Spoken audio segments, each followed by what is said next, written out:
Hallo und willkommen zurück zur dritten Episode. Also machen wir jetzt hier direkt weiter mit Episode 3, Genialer Mörder. In the criminal justice system, the people are represented by two separate yet equally important groups: the police who investigate crime and the district attorneys who prosecute the offenders. These are their stories.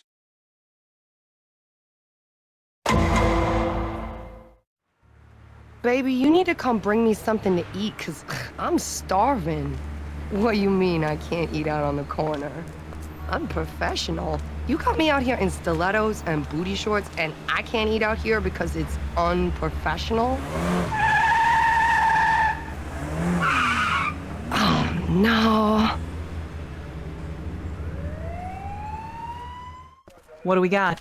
Prostitute. Looks like a homicide. Signs of sexual assault and strangulation. Bruise marks on her neck and a few pop blood vessels in her eyes. Any witnesses? Working girl. I thought I'd let you question her. Looks like someone beat me to it. She's still trying to make her quota. Hey, move along, pal. She's closed for business. You guys wouldn't know where the nearest cash machine is around here, would you?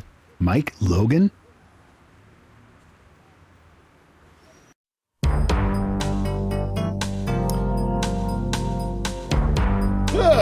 Mike Logan, okay. Na gut, schauen wir mal. In der letzten Episode lief es ja nicht so gut mit der Verurteilung. Schauen wir mal, ob es diesmal besser funktioniert.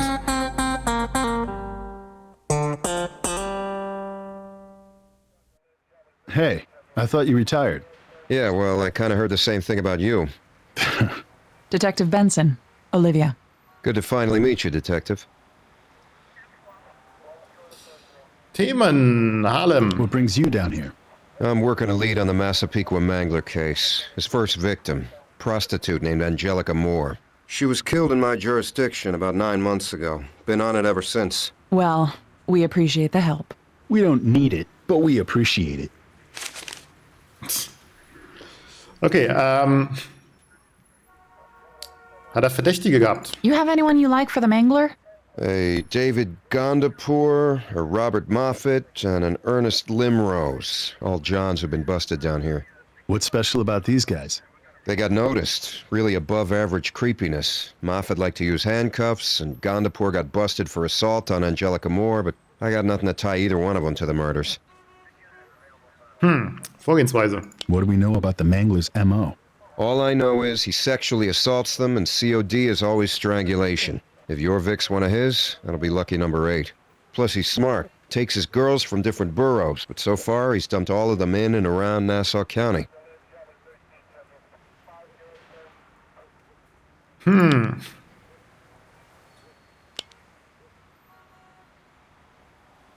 Wissen wir schon irgendwas über die Todesursache und so?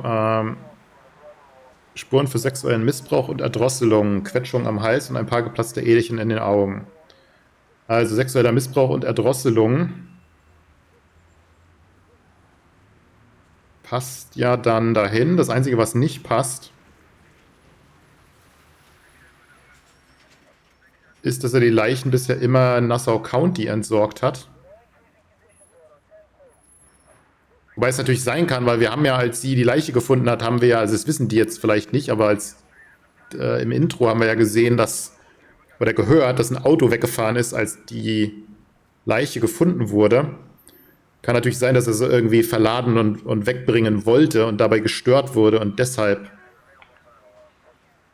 die Leiche noch hier ist. Insofern könnte das schon sein, dass die Vorgehensweise übereinstimmt.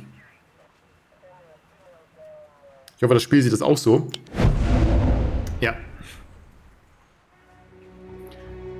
Sexueller Übergriff, Tod durch Erwürgen.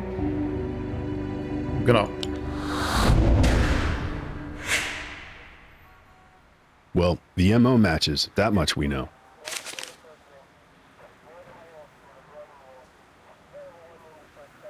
Trophäen. Bürger. Ja gut, wenn wir noch mehr über den Bürger erfahren können, nehmen wir Do das we have mit. any reason to think our Vic can be connected to the Mangler? CSU found some burlap fibers in the victim's hair. Same type of fibers showed up on 2 other victims of the Mangler. Someone cut her up pretty good, though they look like mostly defensive wounds. If this is the work of the Mangler, I wonder why the change in MO. Not to mention the fact that we found her body on the same street where she worked instead of in Nassau County somewhere. Botched job, maybe? She got out of the car and he panicked? Steht Grund zur Vermutung, dass sie dem Bürger zum Opfer fiel.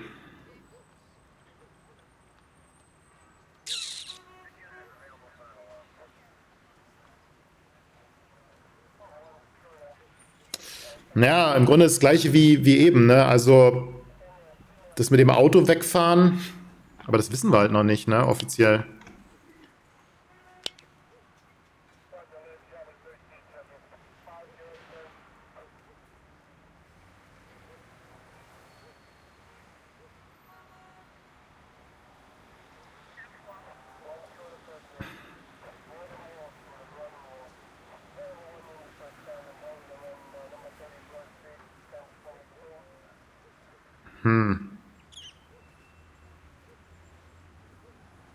Und wir haben die gleichen Fasern gefunden in den Haaren, was glaube ich, ne? Also würde ich schon sagen, dass Grund zur Vermutung besteht.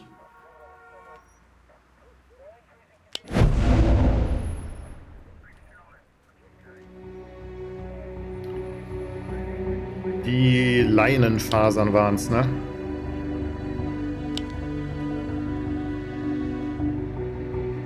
Ja, Leinenfasern. Ich meine, die unterhalten sich immer noch auf der Straße am Tatort, wo sie sich gerade getroffen haben. Und jetzt, er hat jetzt schon Ergebnisse vom Labor. Das ist natürlich ein bisschen unglaubwürdig, aber okay, Leinenfasern.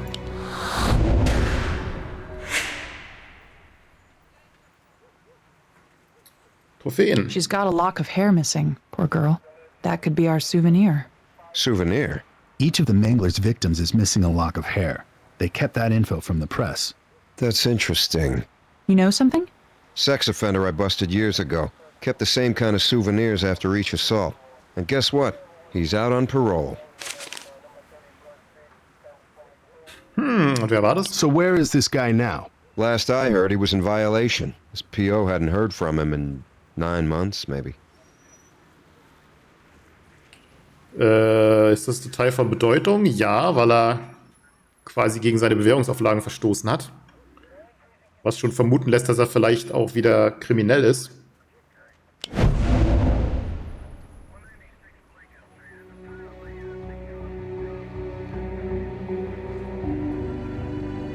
Wann wurde Angelica Moore getötet? Was hat er gesagt? Hat er was dazu gesagt?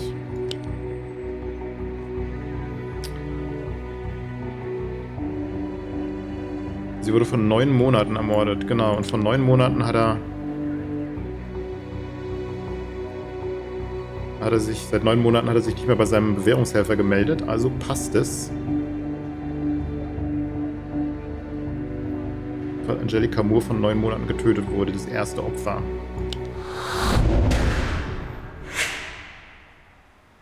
That's about when the killing started, right? That's about when Angelica went missing. I'll sniff around, see what I can dig up. Benson, should we go chat with the girl who found the body? Hey, Curtis, I'm, real sorry about Deborah. Thanks. Girls doing good? My oldest is looking at colleges, wants to teach special education. Good. That's good. The clock's ticking on our witness here. What say we question her while she's still feeling cooperative? Okay, 3 Sterne zum Weiterkommen, 3 Bonussterne, 6 Haftstrafensterne, falsche Fährten keiner, alles super. Wobei, ich glaube, es gab jetzt auch nichts. Außer, dass man bei der Begründung hätte versagen können, aber falsche Fährten gab es ja nicht.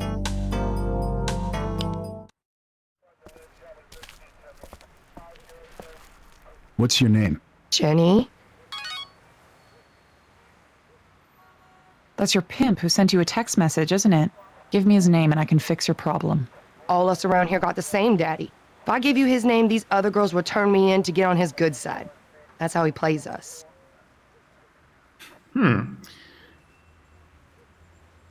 Verdächtige Opfer. Vorher was bemerkt. Reden wir über das Opfer zuerst. Did you know the girl you found? I ain't seen her but once or twice. Don't even know her name. Jenny eine frühere Verbindung erwähnt. Nope.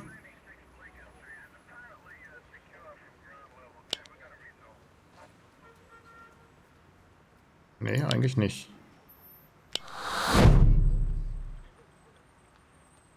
Ach so, naja. Ja, ich habe überlegt, ne? Sie hat gesagt, dass die anderen Mädchen denselben Zuhälter haben. Also insofern haben sie natürlich eine Verbindung. Aber ich habe das jetzt verstanden, als dass sie eine Verbindung miteinander hatten, aber die haben sie ja nicht. Sie haben zwar über den Zuhälter eine Verbindung, aber das habe ich jetzt nicht als Verbindung verstanden im Rahmen der Frage. Na gut, vorher schon was bemerkt? Did you see the victim at all today? Before you found her like this? No, she kept to her side of the street, I kept to mine. Ja gut, wenn das so wäre, hättest du sie nicht gefunden, ne? Ja.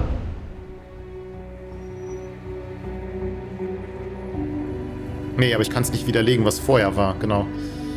Eigentlich wollte ich jetzt, hätte ich jetzt fast Ja angeklickt, aber das wäre dann wohl falsch gewesen, witzigerweise. Wie können Sie dazu bringen, zu kooperieren?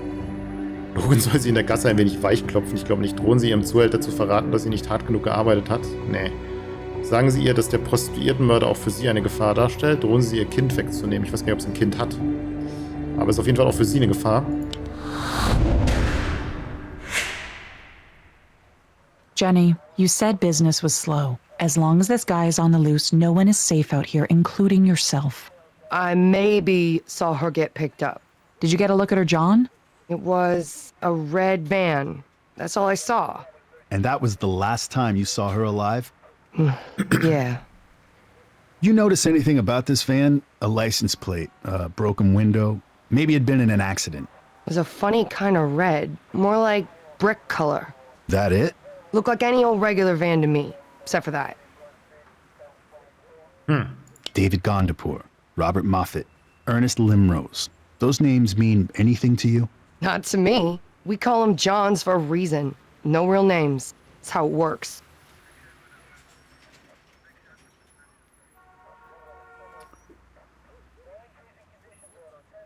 Was hat Logan sie mit diesen Namen in Verbindung gebracht?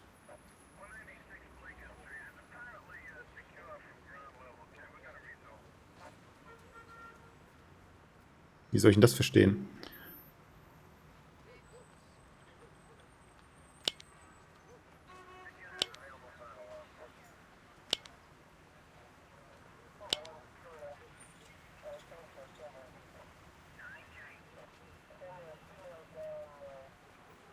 Ich meine, alles Freier, die hier mal verhaftet worden sind. Wenn er damit hier meint, wo sie gerade sind.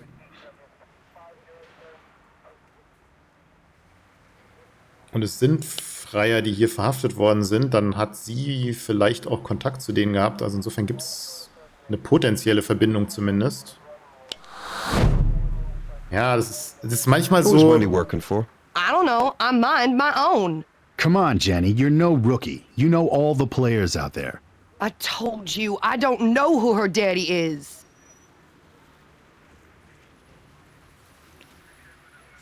Das ist eine Lüge, weil sie gesagt hat, dass sie alle denselben haben. Können Sie sie beim Lügen ertappen? Ja. Jenny hat vorhin gesagt, dass alle Mädchen für denselben Zuhälter arbeiten. Genau. Das Leben ist nicht leicht für einen Zuhälter. Okay.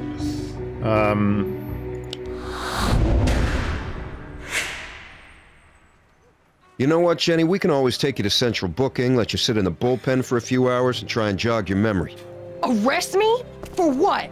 Jenny, give us the name of Wendy's pimp and we promise it'll never come back to you. We call him Bankroll. He's out over on West 145th with all the other pimps.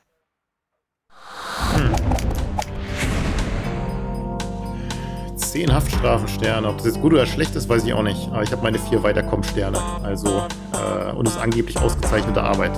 Finde ich zwar nicht, aber gut, weiter. Check it out. From this corner, you can see all the vehicle traffic coming in and out of this area. No wonder Bankroll hangs out here. He can keep an eye on the Johns cruising as girls. There he is. Let's go get him. Morning, Bankroll. You talking to me? I didn't know we was acquainted. Detective Benson, Detective Curtis, homicide. Come on, man. I'm trying to read the paper and these people just got my latte right. Come on back later. Relax, Bankroll. We just have a few questions for you. Wendy. Ist Wendy das Opfer? Wendy Crane. She was your girl, wasn't she? Who, me? Hell nah. I don't know no girl named Wendy.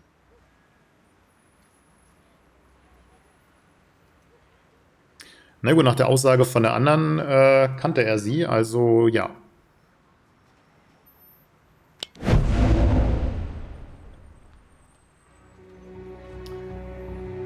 Von Jenny, genau. We did our homework, Bankroll. Alright, maybe she came to me for advice from time to time. That's all I'll say. Das Leben als Zuhälter.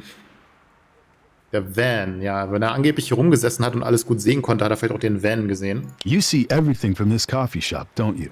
Greatest show on earth, man. I ain't missed a night in 25 years. How about a red van? Seen Wendy get into one of those lately?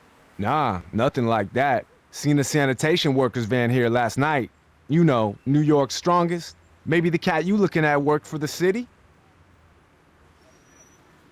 Na gut, wenn er die ganze Zeit hier war, wie er behauptet, muss er es gesehen haben.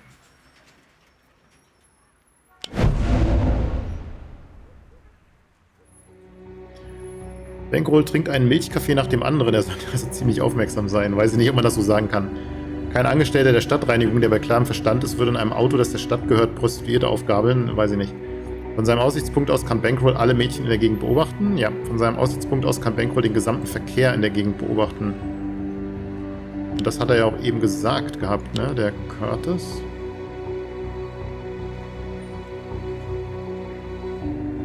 Von hier aus kann man den gesamten Verkehr der Gegend beobachten. Genau.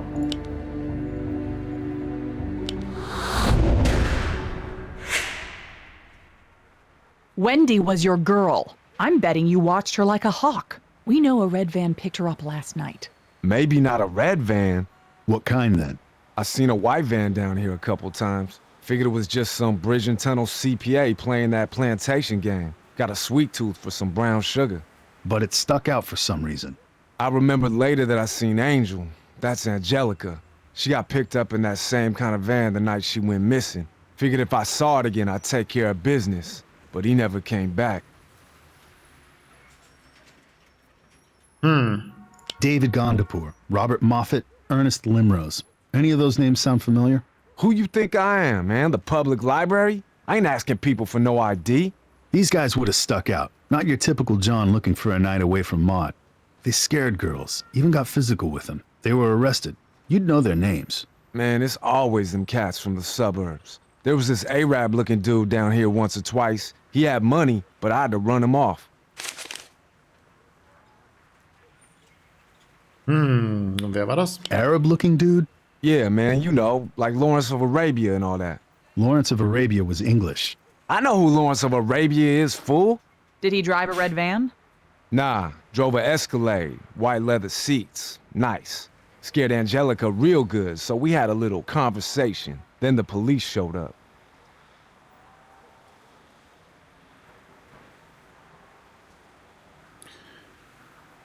Hier spricht das Logans Version von der Geschichte.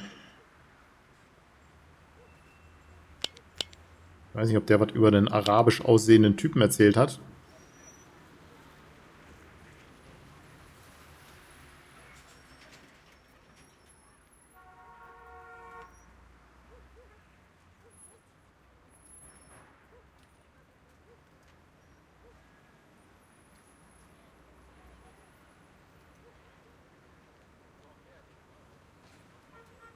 Sie wurde vor 9 Monaten ermordet.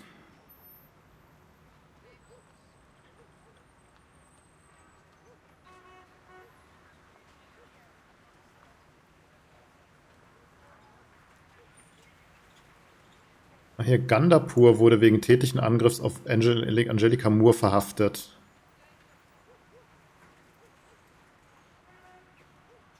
Okay, also Gandapur hat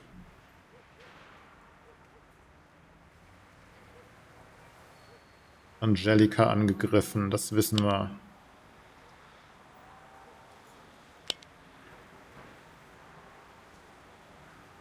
Widerspricht es Logans Version?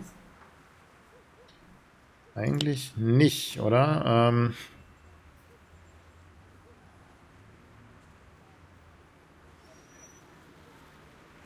Eigentlich schon. Er sagt, er hat Angelika Angst gemacht und dann hätte er sich ein bisschen mit ihm unterhalten.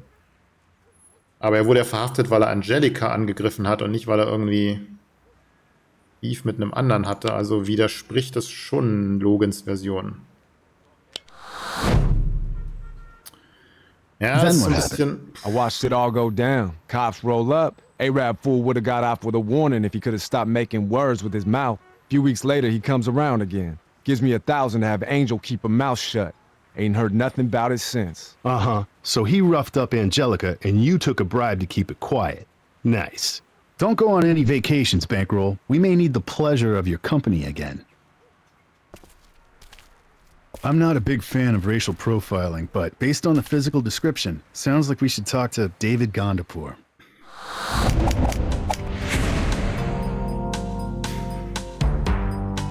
Ja, ist jetzt die Frage, was sie meinen mit, es widerspricht der Aussage, weil die Aussage ist halt auch so ein bisschen nicht eindeutig. Ich meine, er hat gesagt, er hat ihr Angst gemacht und deswegen hat er sich mit ihr unterhalten und dann kam die Polizei. Er hat jetzt nichts davon gesagt, dass er Angelika angegriffen hat und er wurde ja für einen Angriff auf Angelika verhaftet und so. Also, das kann man jetzt so oder so sehen, ob das jetzt der Aussage der Angaben von Logan widerspricht oder nicht. Also, weiß ich nicht, finde ich jetzt nicht so eindeutig. Aber es hat ja trotzdem gereicht. Wir haben die 3 Punkte und wir machen einfach mal weiter. Lieutenant, how can I help you? We have a potential suspect in the case, but let's just say we don't want to scare him off with our gritty urban vibe. You want to use the DA's office? Leather chairs and expensive books. We'll get a better interview if he thinks we're treating him like a witness instead of a suspect. No problem. I'll set it up. Mike. Abby, good to see you again. Likewise. Thank you for coming in, Mr. Gandapur. May I ask why I'm here, Miss Carmichael?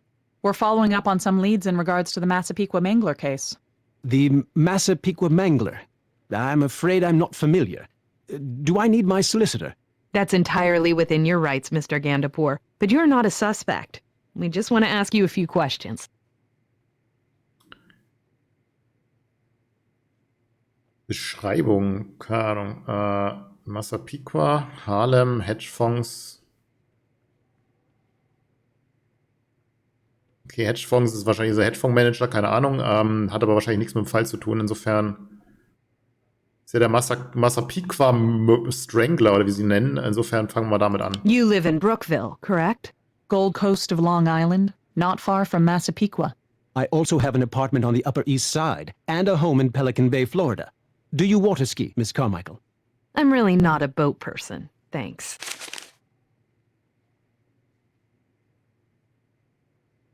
Cadillac Escalade, Harlem. Ich meine, er wurde in Harlem verhaftet, also versuchen wir es mal mit Harlem. Have you ever been to West 141st Street in Harlem? Harlem? Whatever would I go to Harlem for? Gibt es einen Grund zur Annahme, dass Gandapur in Harlem war? Ja, er wurde da mal verhaftet, als er Angelika angegriffen hat.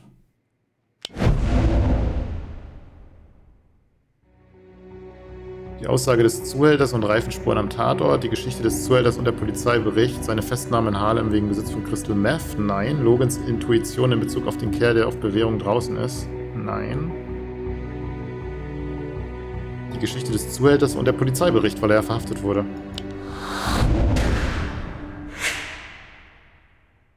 Mr. Gandapur, you were arrested for assaulting a prostitute on West 141st Street less than a year ago. Surely you remember. Yes, of course. I did not realize that was in Harlem. Surely you must know then that the charges were dropped. The woman you were accused of assaulting, Angelica Moore, was murdered not long after your arrest. She is believed to be the Mangler's first victim. I am very sorry to hear, but My arrest was a misunderstanding. I was lost. I asked her for directions. She volunteered to show me how to find the George Washington Bridge for $10, I believe. I naively let her into my car where she threatened to blackmail me with some story of being attacked. The poor girl, I wish I could have helped her somehow. Mhm, natürlich. Beschreibung. Beschreibung wovon? Das ist jetzt halt wieder...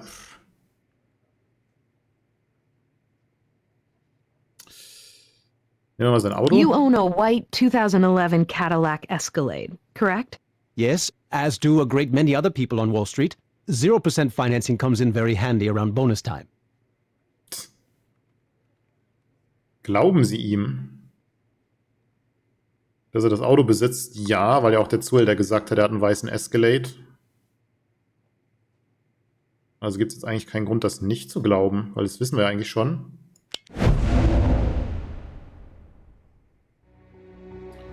Sein Akzent verrät eine gute Kinderstube, er würde nicht lügen, nein. Seine Aussage stimmt mit Logans Bericht und der Geschichte des Zuhälters überein. Logan weiß ich nicht. Hedgefondsmanager kann man grundsätzlich blind vertrauen. Aha, siehe Madoff. Seine Aussage stimmt mit Bensons Bericht und der Geschichte der Prostituierten überein. Nein, weil die Prostituierte hat einen roten Wagen erwähnt. Die Geschichte des Zuhälters auf jeden Fall. Hat Logan was von einem weißen Escalade gesagt irgendwann?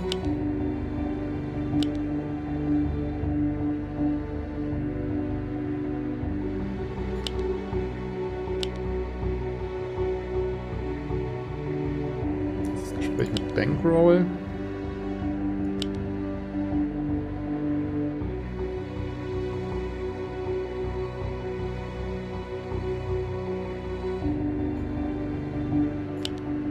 Ich meine, gut, Logan, ich meine, die anderen Sachen sind es definitiv nicht. Insofern muss es das sein. Und ich meine, Logan hat gesagt, dass er verhaftet wurde für einen Angriff auf... Also Logan hat gesagt, Gandapur wurde verhaftet wegen Angriffs auf Angelica und der Zuhälter hat gesagt, dass ein Typ, ein arabisch aussehender Typ mit einem weißen Escalade das war. Insofern decken die sich und man kann dann kombinieren, dass er der Besitzer des Escalade ist. Also müsste es schon das sein. Genau. How about a van? Those ever come in handy? Certainly not. I could hardly take investors golfing in something like that. That's why I have the Escalade. Also, Beschreibung. Mr. Gondapur, we have an eyewitness who saw someone matching your description with Angelica Moore. My description?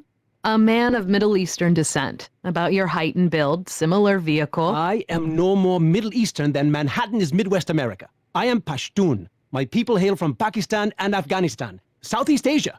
I apologize. Perhaps one of your male colleagues should finish conducting the interview for you. They may have a firmer grasp of geography. Ein wenig grob werden und ihm Angst einjagen. Ja, ich meine, die Frage ist, das ist auch wieder sowas, ne? Was heißt ein wenig grob werden? Heißt es einfach verbal ein paar Sprüche raushauen oder? Ich meine, wir haben schon alle Punkte, insofern können wir auch nichts mehr verlieren. Auf der anderen Seite müssen wir auch nichts mehr gewinnen.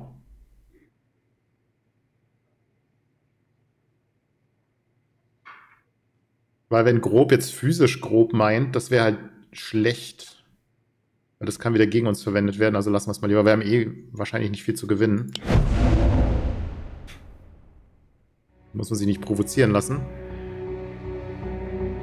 Van Buren hat gesagt, dass er schnell mit der Angst zu tun bekommt. Nein, Van Buren hat gesagt, dass sie ihn nicht verschrecken will. Genau, das hat sie. Dass wir ihn mit unserer schroffen städtischen Art nicht verschrecken wollen. Genau. Abby hat gesagt, dass McCoy ihm später noch einen Schreck einjagen will. Nein. Van Buren will ihn später einbuchten lassen. Nein. Van Buren hat gesagt, dass sie ihn nicht verschrecken will. Stimmt, das war auch ein Grund. Again, we appreciate your time, Mr. Gandapur. Feel free to call my office should you wish another appointment. Good day. Ugh, Do you think he's our guy? I don't know. He was too slick, too prepared. Like he knew this would happen. Well, then the pressure's on. Keep an eye on him. See if he makes a mistake. So, zumindest mal wieder ein paar Bonussterne und 20 Haftstrafensterne. Wo auch immer die eine Rolle spielen mögen. Man weiß es nicht. Forensics? They didn't find much, but the burlap fibers they found on our Vic contain traces of something called atrazine. It's a pesticide. New York put it on the restricted list last year. Only licensed professionals can buy it. Pest control, farmers, landscapers. Detective Curtis. Benson, you remember the Mickey Trevino case? Yeah, that was Cormac's collar. The gun Trevino was using, he claimed to have found it hidden in the basement of his apartment building. Cormac was able to confirm. Here's a list of residents from 1998 onwards. Maybe you can do something with it. Got it. We'll meet you there. Logan tracked down that sex offender who violated his parole. His name is Patty Jackson. Get this. He's working a landscaping job in Sugar Hill, 2 blocks from where our Vic was found. Your case just got a whole lot more interesting. Keep me posted. Patty Jackson, you're under arrest. For what? For what? You're in violation, Patty. Nah, me and my PO, we got it all worked out. My probation transfer got messed up, that's all. Well, there's our rust color. The van's got red priming paint all over it. I'll keep an eye on him while you search the van. Know what you're looking for? The fibers found on the victim were burlap, and we know the mangler likes to use zip ties and duct tape to bind his victims. We found some crystal meth on Wendy. She had a lock of hair taken and she had been cut. I'm thinking the killer used a knife to scare her and then he used it to cut a lock of her hair when he was finished. There should be some blood in the van. Umkreisen Sie Objekte, um sie auszuwählen und aufzugreifen. Klicken Sie die Pfeile, um sich umzusehen. Wählen Sie die Lupe aus, um zum Suchenbildschirm zu gelangen. Er enthält Hinweise darauf, wonach Sie Ausschau halten sollten. Blutfleck, Leinensack, Klebeband, Meth und Kabelbinder.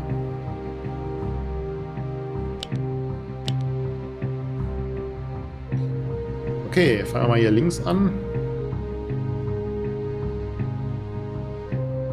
Da haben wir Kabelbinder. Eine ganze Tube voll. Zip ties. Could be used in his line of work. We'll see if they're the same type as the ones found on the Mangler's other victims.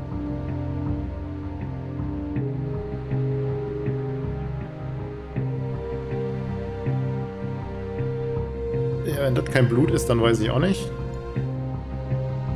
I got some blood here. Word of the wise, Patty. You kill a girl in your van, you should worry about cleaning the inside, not painting the outside. That's mine. I cut myself on a hedge trimmer. Na gut, das kann das Labor ja überprüfen.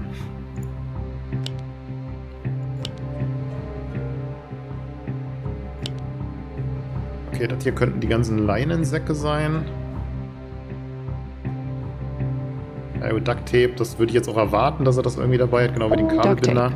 We'll see if the end piece matches up with any of the pieces found on Wendy. Ja, es wird auch ein bisschen weit hergeholt, aber man kann zumindest das chemisch analysieren und so weiter. Vielleicht gibt es da irgendwelche Zusammenhänge. Okay, jetzt brauchen wir noch den Leinensack und Meth.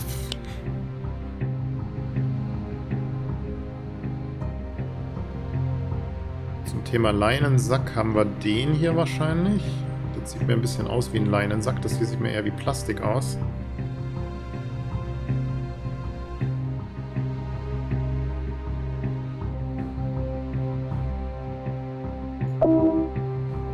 Burlap sacks of atrazine. Hope you got your certified applicator license for that, Patty. That's a heck of a fine otherwise.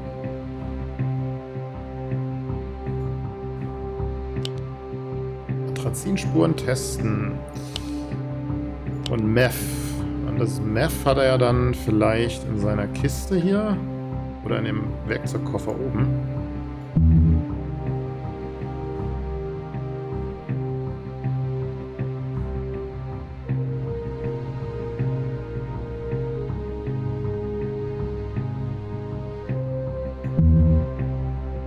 Oder auch nicht. Ah, hier in der Box. This is interesting. You wear a lot of jewelry, Patty? I made that. I sell them at flea markets and stuff. It's not a restricted item. Nee, aber das, was drin ist vielleicht.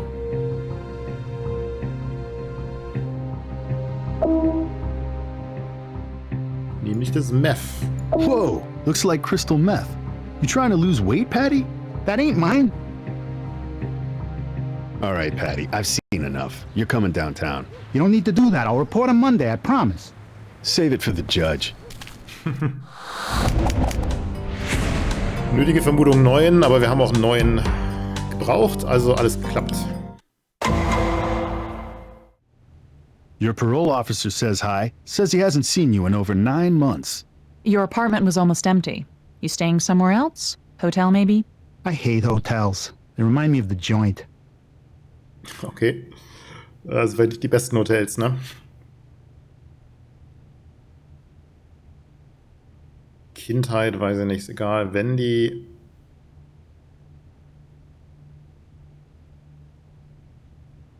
Unser Opfer Angelika. Gut, mit Angelika können wir ihn erstmal vielleicht nicht in Verbindung bringen. Mitgefühl vortäuschen, weiß ich nicht. Versuchen wir es mal mit Wendy. So what happened, Patty? Did Wendy fight back? Is that why we found her in Harlem instead of some swamp in Nassau County? Tell me this, smart guy. Any chance you ran into Wendy in Harlem? In your brand new white van? I never saw that girl before, I swear. Never, huh?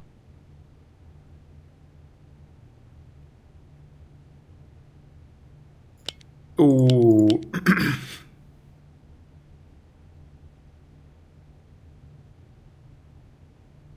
Die Leinenfasern enthielten Spuren von Atrazin und wir haben ja den Atrazinsack bei ihm gefunden, also können wir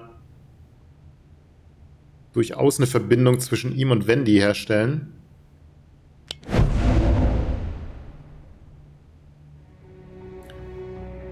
Paddy ist ein Drecksack oder hat bestimmt ein paar Leichen im Keller, das glaube ich nicht. Jenny hat gesagt, also dass er ein Drecksack ist, mag sein, aber dass das hier die richtige Antwort ist.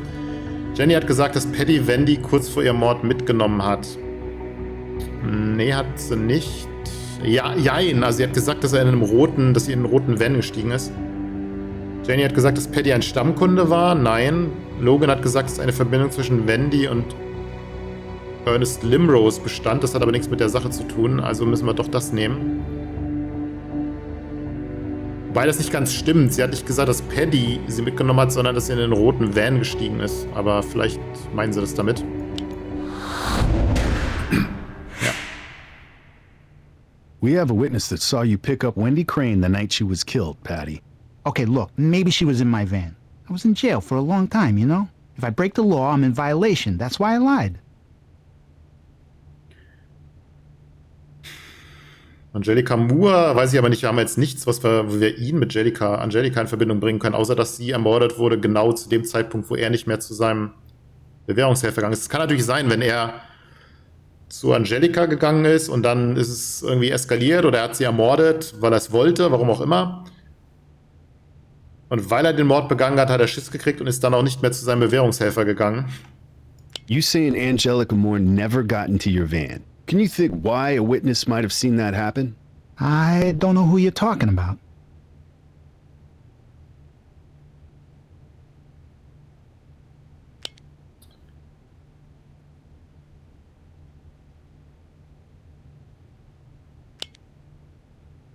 Okay, in einen weißen Van.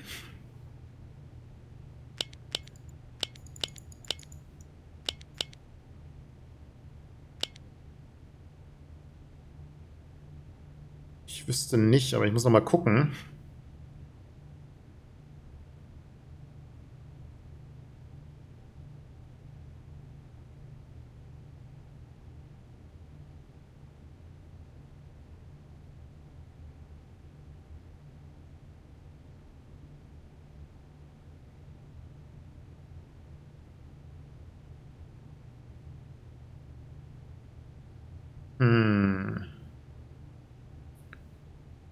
Die Haarsträhne.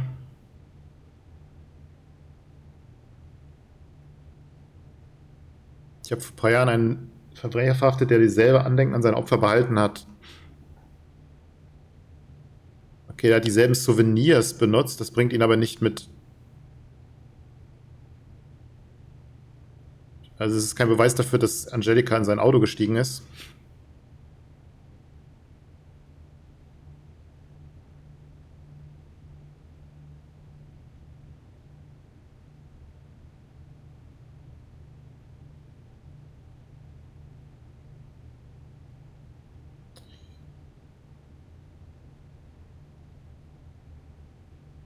Weil zu Angelikas Mord haben wir doch gar nicht groß Details erfahren, oder?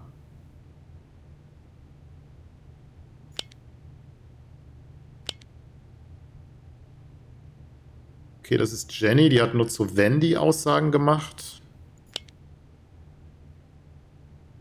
Das ist die Geschichte mit dem Zuhälter. Da geht es um Wendy.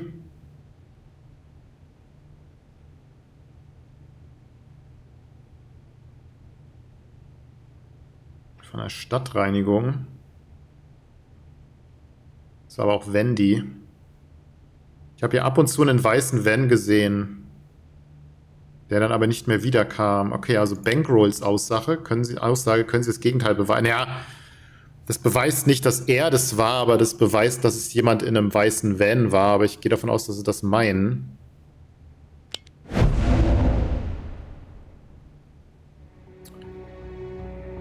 Bankroll hat gesagt, dass Paddy der Würger ist. Nein, Bankroll hat gesehen, wie Angelika in Paddys Van eingestiegen ist. Bankroll hat gesehen, wie Angelika in Paddys Auto eingestiegen ist. Bankroll hat gesehen, wie Angelika mit Paddy in einer Gasse verschwunden ist. Nein, Bankroll hat gesehen, wie Angelika in Paddys Van eingestiegen ist. Wobei das nicht so ganz stimmt. Sie hat ja nur gesehen, dass sie in einen weißen Van eingestiegen ist. Aber naja, nehmen wir das mal. So richtig beweiskräftig ist das nicht an der Stelle, aber... We have a witness that saw Angelica Moore get into your van before you painted it. We're not getting anywhere. Let's just book him for violating his parole, and we'll charge him for the murders when forensics gets back to us. No, wait! Angelica wasn't my fault. It wasn't even my idea to pick her up. It was his, honest. Oh, wessen Idee? Patty, if you had an accomplice, now's the time to tell us. This guy, he had a thing for Angel, okay? He tried to pick her up once and something happened. What was his name? I don't know, okay? It was just a one-time thing. He gave me a name and told me to bring it to his place so they could party, okay? Great. Why don't you show us where his place is? Actually it was it was in my hotel room. One of those no-tell motels. I don't even remember which one.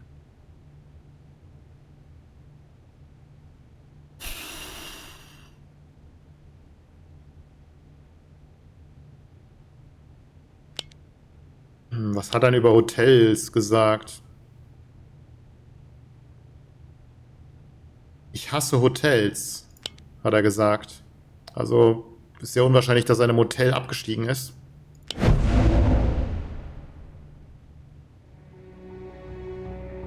Jacksons Geschichte ist so löchrig, dass er Blut und Wasser schwitzt. Das ist aber kein Beweis. Jackson hat vorhin erwähnt, dass er Hotels hasst, weil sie ihn an seine Kindheit erinnern. Nein, Jackson hat vorhin erwähnt, dass er Hotels hasst, weil sie ihn an das Gefängnis erinnern. Genau.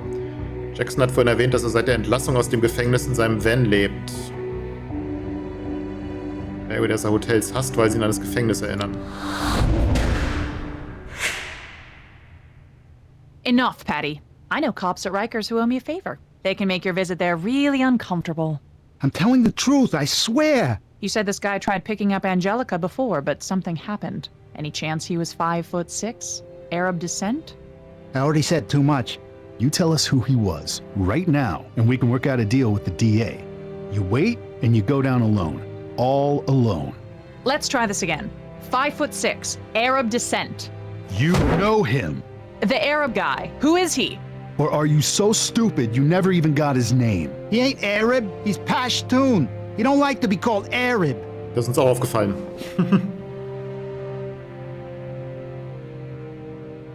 I think I want a lawyer now. First smart thing you've said so far.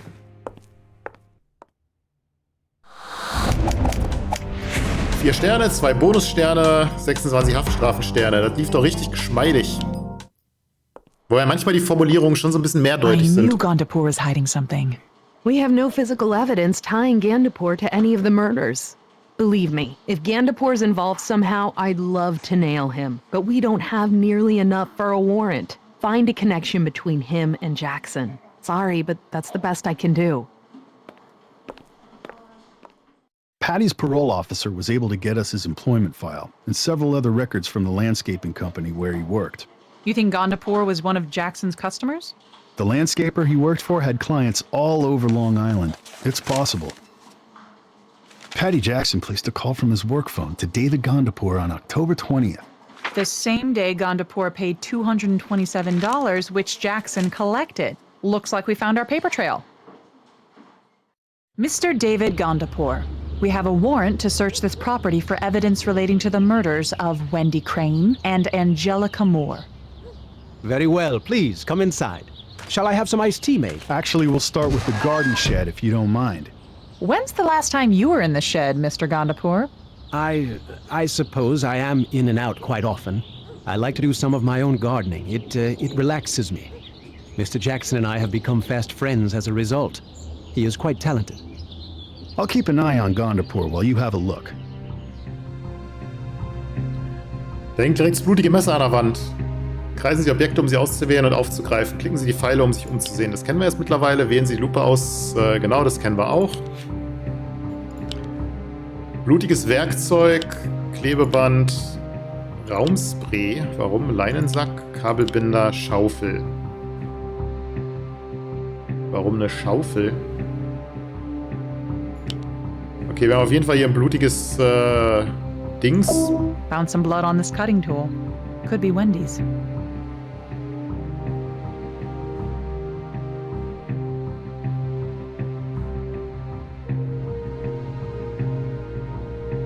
Da haben wir das Klebeband.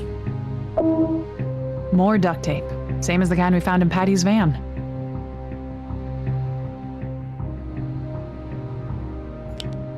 Kabelbinder, Schaufel, Raumspray und Leinensack.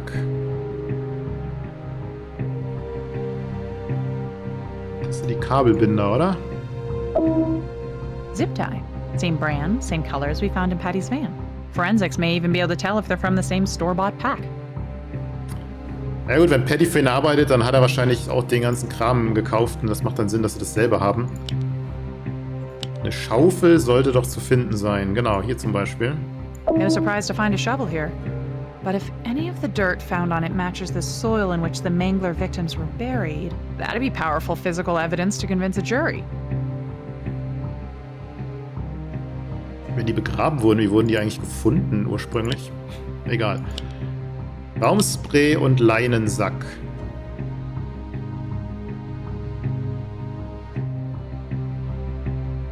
Bräuchten hier halt auch so einen Atrazin-Leinensack, am besten.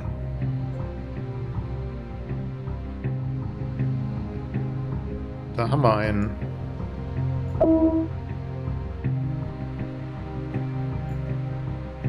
Na. More burlapped sacks of atrazine. The shed would make a perfect place to assault a victim. It's hidden, inaccessible. No way the nearest neighbor could hear anything. Und dann brauchen wir noch Raumspray, warum auch immer.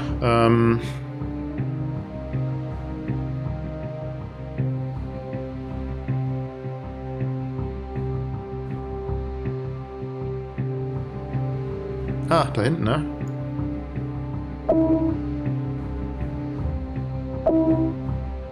Air freshener. Could be the same type used in Patty's van to hide the smell of decomp. Forensics will be able to tell me if it's a match. Wobei, wenn sie es umgebracht haben und direkt irgendwo hingebracht, dann ist ja noch You kein have the right to remain Verwesungsgeruch da, ne? silent. Anything you say can and will be used against you. Wir haben die ja wahrscheinlich jetzt nicht tagelang im Van liegen lassen. Wäre schon ein bisschen sehr arg. Nötige Vermutung 10, Ihre Vermutung 8, Bonus 2. Ausgezeichnete Arbeit, sehr schön. Mr. Gondapur, where is your counsel? I choose to represent myself in this matter, Your Honor. Your Honor, Mr. Gandapur has ample resources with which to hire a whole team of lawyers experienced in defending clients charged with capital crimes. Actually, Your Honor, my alleged co-conspirator and I wish to be tried together. We will be co-counselors, Your Honor. Your Honor, we cannot have one defendant putting another on the stand. Mr. Gondapur, are you and Mr. Jackson willing to be held responsible for your knowledge of court procedures, your ability to adequately cross-examine, and communicate your side of the story efficiently and effectively? We are, Your Honor. Then I see no problem with you representing yourself pro se. How do you plead? Not guilty, Your Honor.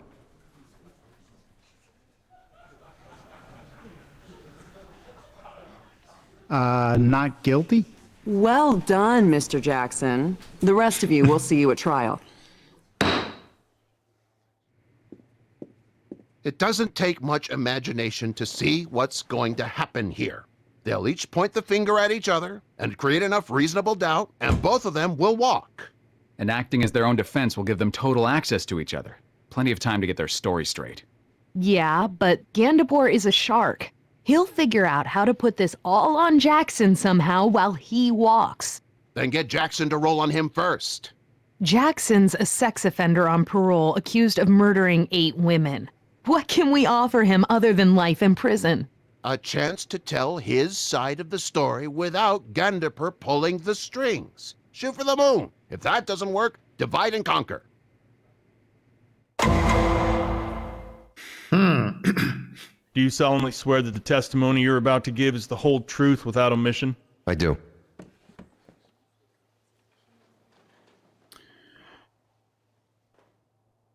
Okay,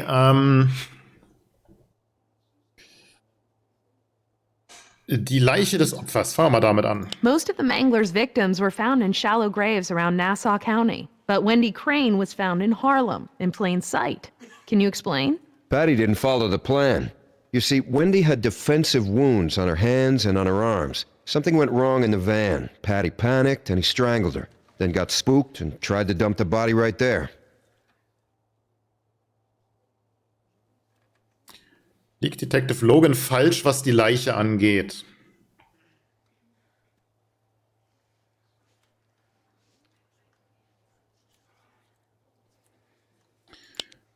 Nicht bei Wendy, weil Wendy hatte ja auch das Crystal Meth und das gab es ja nur im Van und nicht im Schuppen vom Gandapur, also macht es schon Sinn. Der Lieferwagen, der rot umlackierte Lieferwagen wurde von Jenny gesehen am Tatort. Also liegt da schon richtig, würde ich sagen. Liegt Logan falsch, was die Leiche angeht? Ich würde sagen, nein.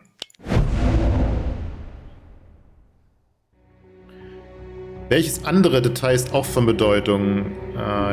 Die Methamphetamine in Paddys Tasche, der fehlende Finger. Ein Finger fehlt nicht, die Haarsträhne, die Wendy abgeschnitten wurde.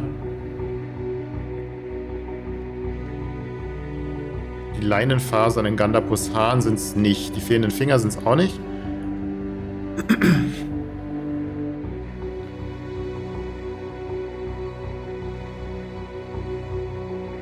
Die Methamphetamine waren ja nicht in Paddys Tasche, sondern die waren in seiner Box im Van. Außerdem ist die Haarsträhne ja...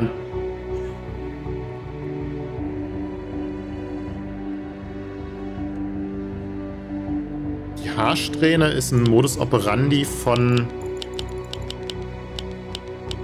Jackson gewesen, oder?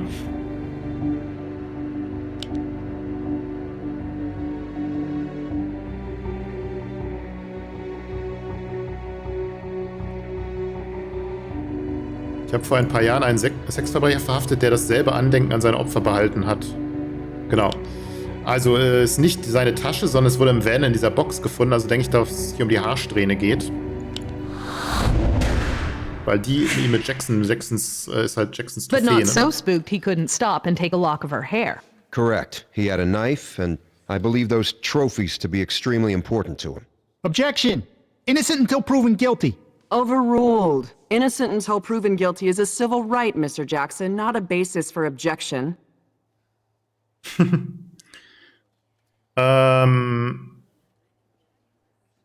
Andere Tatorte. Is there any evidence to suggest that either defendant was at Hunt's Point around the time the other victims disappeared? No. There are a lot of prostitutes there, a lot of Johns, a lot of drugs. It's hard to find witnesses. Ja, verdammt. Beziehung zwischen wem? What makes you think Patty Jackson and David Gandapur are co-conspirators in the deaths of these women?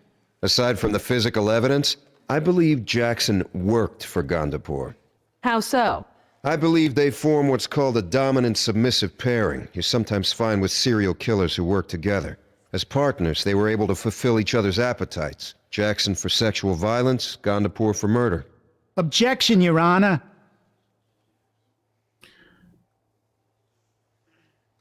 Sollten Sie verhindern, dass Logan weitere Theorien spinnt? Ja, weil das ist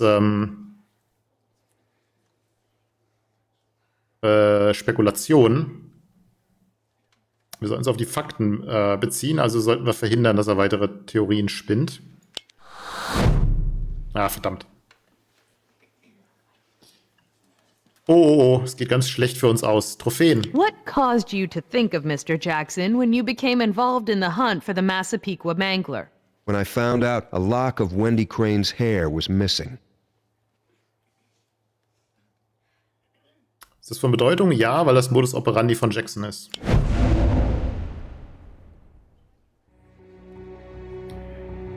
Das Abschneiden der Haarsträhne entspricht Patty Jacksons Vorgehensweise, genau. Der Nachname des Bürgers ist Jackson? Nee. Das Mitnehmen von Andenken für Patty Jackson eher unüblich? Nein. Logan hat schlicht und einfach geraten? Nein. Entspricht Patty Jacksons Vorgehensweise. Why was that significant? Patty had the same MO with the women he raped. Objection! I am not a pervert! Mr. Jackson is a convicted rapist. The locks of hair he took from those women were trophies, souvenirs, if you will. Overruled. We appreciate your time, Detective Logan. Okay, plus 10 ist jetzt nicht so gut. Ist die Frage, ob wir das wiederholen.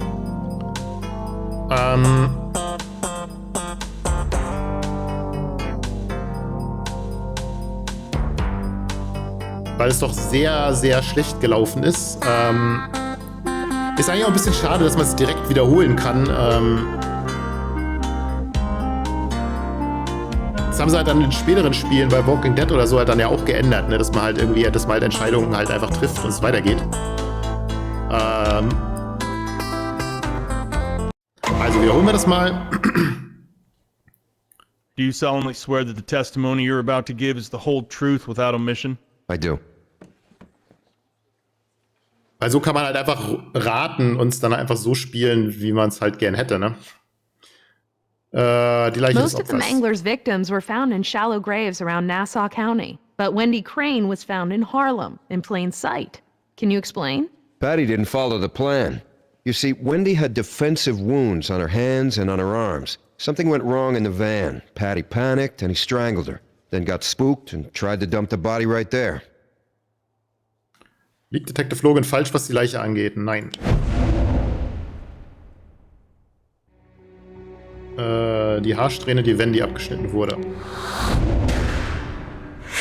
das ist halt aber jetzt auch wieder so ein bisschen das Problem, But was not man so halt... spooked he couldn't stop and take a lock of her hair. Correct. He had a knife, and I believe those trophies to be extremely important to him. Objection! Innocent until proven guilty. Overruled. Innocent until proven guilty is a civil right, Mr. Jackson, not a basis for objection.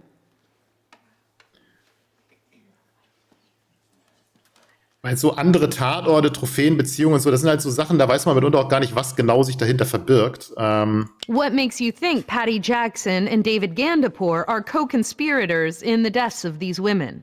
Aside from the physical evidence, I believe Jackson worked for Gandapur. How so? I believe they form what's called a dominant-submissive pairing you sometimes find with serial killers who work together. As partners, they were able to fulfill each other's appetites. Jackson for sexual violence, Gandapur for murder. Objection, Your Honor. Sollten Sie verhindern, dass Logan weitere Theorien spinnt? Okay, offensichtlich nicht. Ich meine, man kann natürlich sagen, er hat als Ermittler und so halt gewisses Fachverständnis. Insofern ist es jetzt keine reine Spekulation, was er sagt. Deswegen ist vielleicht das falsch gewesen, ihn jetzt hier zu hindern.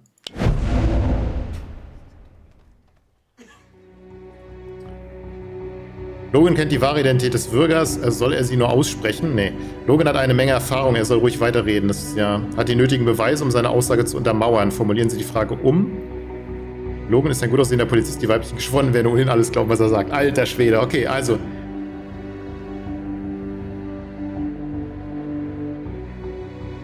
Er hat die nötigen Beweise, um seine... Also es ist eins von den beiden, aber... Logan hat die nötigen Beweise, um seine Aussage zu untermauern. Formulieren Sie die Frage um.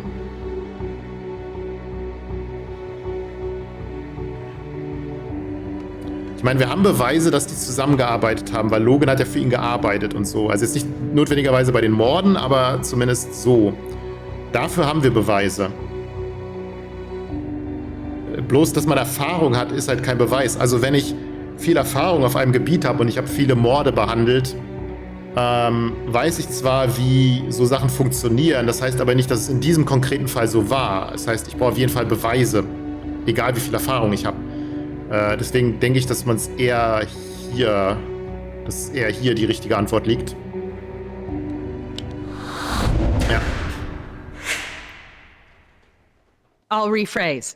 Based on the physical evidence, how, in your professional opinion, did Mr. Gandapur and Mr. Jackson work together to commit these murders?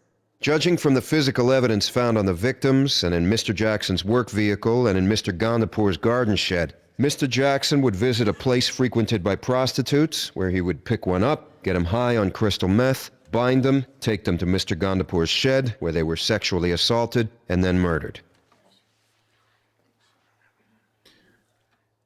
Okay, Trophäen. Das ist ja falsch, das wissen wir schon. Trophäen, das ist jetzt oft, was heißt Trophäen? Ne? Also das finde ich so ein bisschen schade, dass hier nicht ein bisschen mehr steht und man eher weiß, was genau gemeint ist. Und das war halt bei Walking Dead zum Teil auch noch manchmal so ein bisschen frustrierend, dass man so eine Option hatte, wo irgendwie ein paar Worte standen. Es ist aber nicht klar gewesen, ob das jetzt, wenn man es wählt, jetzt sarkastisch ausgesprochen wird oder nicht oder in welche Richtung das gehen soll und so. Und das ist jetzt hier auch ein bisschen schade. Aber da wir jetzt schon wissen, dass das eine falsche Fährte ist, bleibt ja nur Trophäen als weitere Option, die wir wählen können. What caused you to think of Mr. Jackson when you became involved in the hunt for the Massapequa Mangler? When I found out a lock of Wendy Crane's hair was missing. Ist das von Bedeutung? Ja, weil das der Modus operandi von Jackson ist.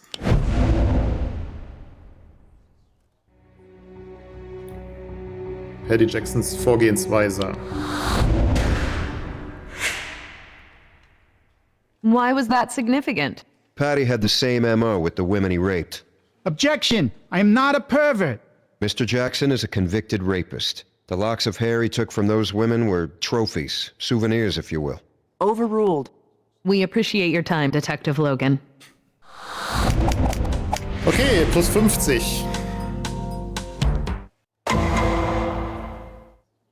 Mr. Logan. Detective. Eine kleine Auffrischung der zur Verfügung stehenden Einsprüche gefällig. Provokation. Die Verteidigung argumentiert mit dem Zeugen oder stellt Fragen nur ihrer Wirkung wegen. Zum Beispiel, erwarten Sie etwa, dass wir das glauben?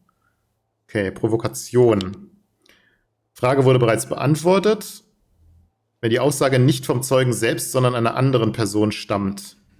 Verleumdung ist direkte Beleidigung. I bet you got a nice fat promotion when I got pinched, didn't you? That's not the way it works. You put the blame on me because you couldn't solve your case and you thought you were gonna get fired. No.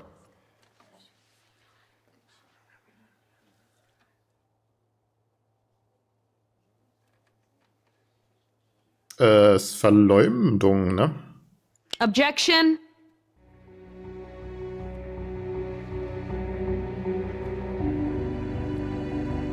Verleumdung. Badgering. Sustained. Move on, Mr. Jackson. You're trying to ruin my life to protect a bunch of whores.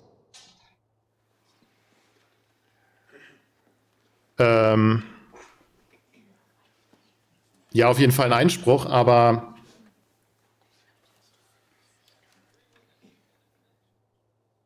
Objection, Your Honor.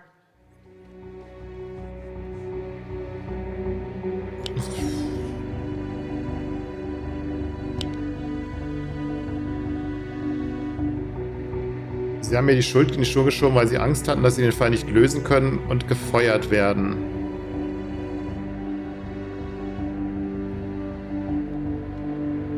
Okay, Provokation ist es nicht. Hörensagen ist es auch nicht.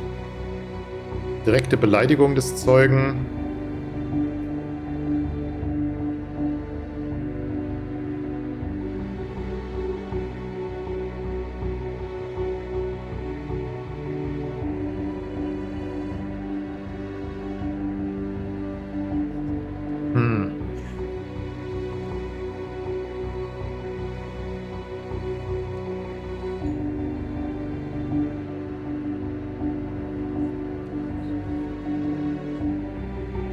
Sie wollen mein Leben ruinieren und meinen Haufen Nutten. Ich meine, boah, fällt das unter schon beantwortet eigentlich? Ja.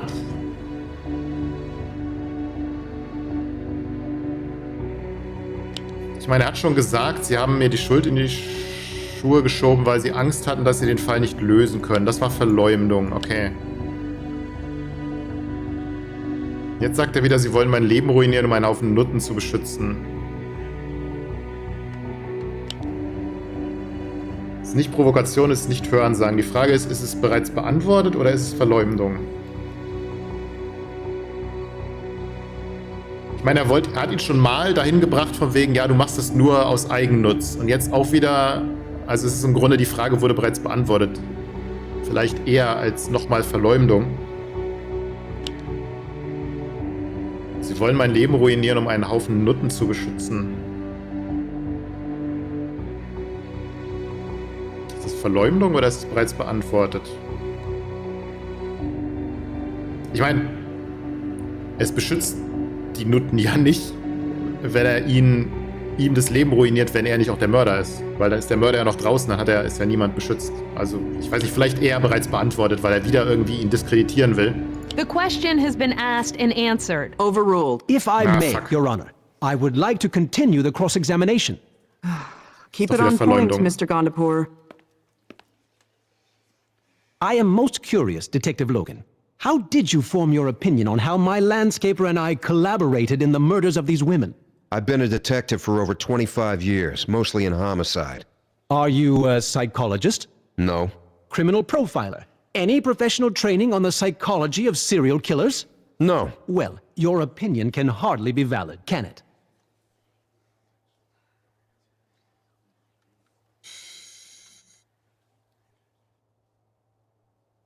Ich meine, er fragt nach den Fachkenntnissen und die Fachkenntnisse hat er nicht.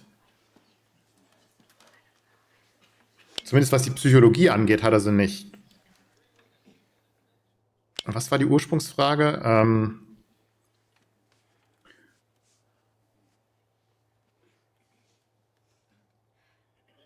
Wie Sie zu der Meinung gekommen sind, dass mein Landschaftsgärtner und ich zusammengearbeitet haben.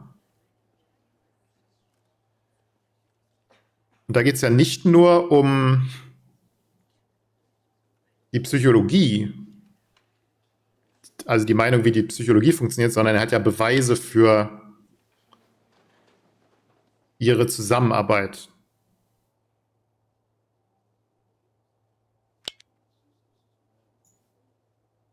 Insofern ist seine Meinung von Bedeutung. Objection, Your Honor.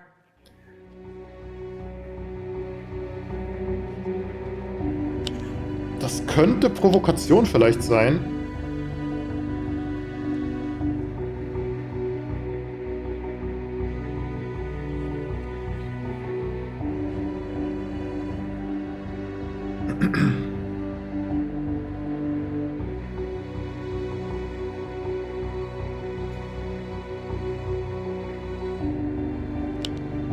Boah, schwierig. Provokation vielleicht? Argumentative. Sustained. Enough, Mr. Gondapur. What physical evidence did you find to suggest that either myself or my co-defendant are guilty of such ghastly crimes as the one suspected of the so-called Massapequa Mangler? Burlap fibers found in Wendy Crane's hair matched that found in Patty Jackson's van and in your garden shed. Probably most telling was a cutting tool we found in the same shed with Wendy Crane's blood on it.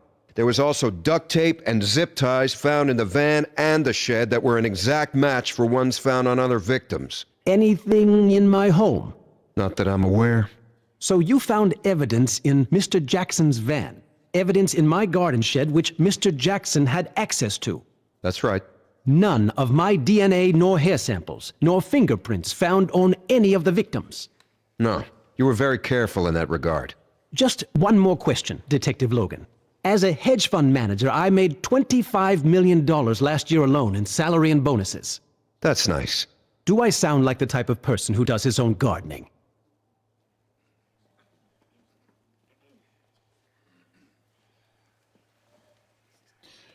Das könnte wieder Provokation sein. Außerdem hat er ja gesagt, dass er es gerne macht.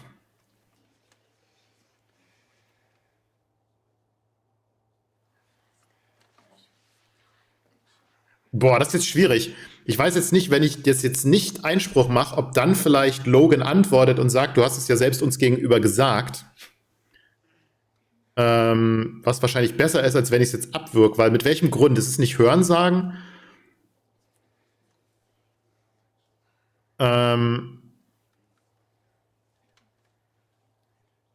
Es könnte Provokation oder sowas vielleicht sein. Erwarten Sie etwa, dass Sie das glauben? Dass wir das glauben? Es könnte Provokation sein.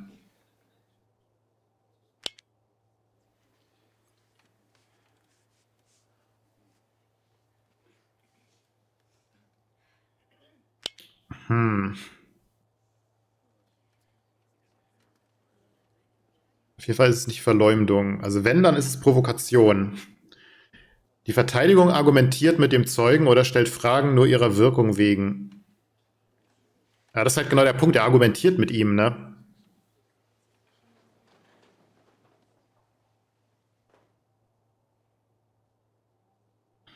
Ja. Auf der anderen Seite, wie gesagt, er hat es ja ihnen gegenüber zugegeben, dass er es selber macht. Insofern ist es vielleicht auch besser, ihn antworten zu lassen. Aber da bin ich jetzt, das ist jetzt, das ist jetzt so eine...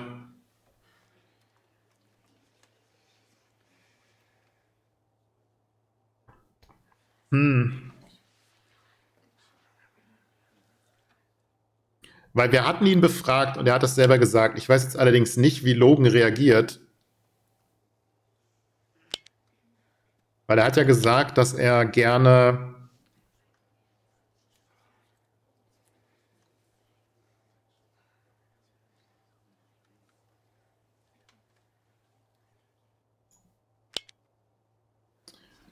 Hier, Geräteschuppen.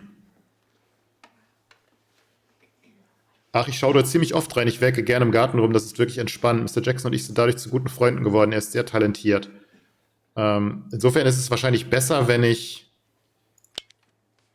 Logan antworten lasse, wenn er denn das als Antwort bringt. Und davon gehe ich jetzt mal aus. Das hoffe ich jetzt mal. No further questions, Your Honor.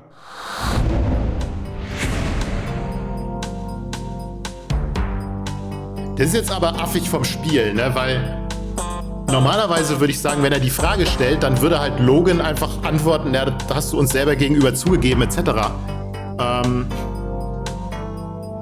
dass er jetzt nicht mehr antworten konnte, ist bescheuert. Dann hätte ich natürlich Provokation nehmen müssen. Das war jetzt normal. Weil das ist jetzt so ein Punkt, ne? Da ist die Spielmechanik Mr. einfach Logan. Detective. irgendwie im Weg. I bet you got a nice fat promotion when I got pinched, didn't you? That's not the way it works. You put the blame on me because you couldn't solve your case and you thought you were gonna get fired. No. Objection. Verleumdung. Badgering. Sustained. Move on, Mr. Jackson. You're trying to ruin my life to protect a bunch of whores.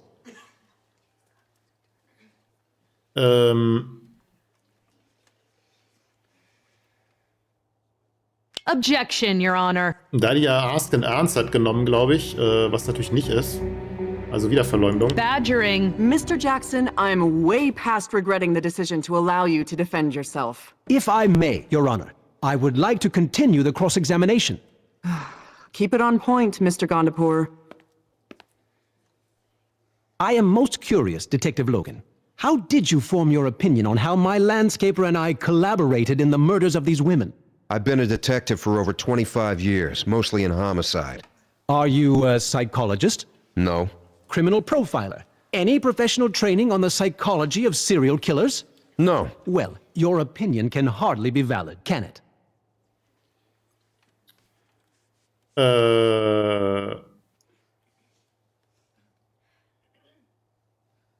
Ja. Objection, Your Honor.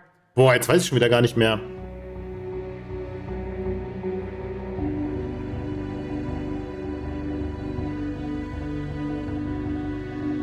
Provokation? Argumentative. Sustained. Enough, Yeah. Mr. Gondapur. What physical evidence did you find to suggest that either myself or my co-defendant are guilty of such ghastly crimes as the one suspected of the so-called Massapequa Mangler? Burlap fibers found in Wendy Crane's hair matched that found in Patty Jackson's van and in your garden shed. Probably most telling was a cutting tool we found in the same shed with Wendy Crane's blood on it. There was also duct tape and zip ties found in the van and the shed that were an exact match for ones found on other victims. Anything in my home? Not that I'm aware. So you found evidence in Mr. Jackson's van. Evidence in my garden shed which Mr. Jackson had access to. That's right. None of my DNA nor hair samples, nor fingerprints found on any of the victims. No, you were very careful in that regard. Just one more question, Detective Logan. As a hedge fund manager, I made $25 million last year alone in salary and bonuses. That's nice. Do I sound like the type of person who does his own gardening? Genau. Also Objection, Your Honor. Einspruch und dann ist es Provocation. Argumentative. Sustained. Mr. Gondapur, let's watch the editorializing. I object to. What is this, some kind of Marx Brothers routine? Get your ducks in a row, gentlemen, or I'll start holding you in contempt. Sit down, you imbecile. No further questions, Your Honor. Okay, plus 40, die geschworenen stimmen der Anklage zu, plus 90 liegen wir vorn. Okay. Gentlemen, to what do we owe the pleasure? We've come to make you an offer, Mr. Cutter. One I think you'll find quite generous given the circumstances. What if Mr. Jackson were prepared to admit to being the Massapequa Mangler? Just Mr. Jackson? Manslaughter 2 for my co-defendant. 10 years, eligible for parole in 5. And you walk away with what? A ticket for littering? Aiding and abetting. 5 years in a minimum security prison where I am allowed to continue to manage investment funds for clients. Is this a joke?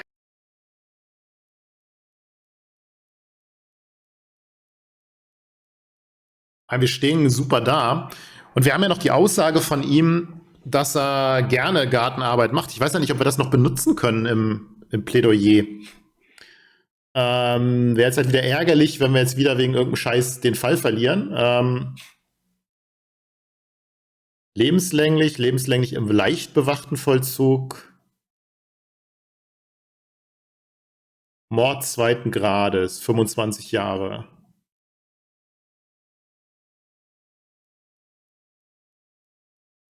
Im leicht bewachten Vollzug, weiß ich nicht. Mord 2. Grades, 25 Jahre. Weil selbst wenn uns jetzt das Gleiche passiert wie im zweiten Teil, dass wir dann doch in die Plädoyers müssen, haben wir jetzt zumindest eine gute Ausgangssituation. Wobei natürlich die Frage ist, ob wir ihn dran kriegen, weil die einzige Chance, ihn dran zu kriegen, ist, ihn mit dem Schuppen in Verbindung zu bringen. Und das würde nur über die Aussage gehen, dass er ja sehr gern Gartenarbeit macht und darüber überhaupt erst mit Jackson irgendwie befreundet ist und bla, das hat er ja selber gesagt. Was allerdings bisher im Prozess nicht zur Sprache kam. Deswegen würde ich jetzt auch nicht erwarten, dass man das dann im Plädoyer benutzen kann, weil, weiß ich nicht, weil es könnte dann sein, dass es darauf hinausläuft, dass Jackson halt verurteilt wird, aber Gondapur nicht.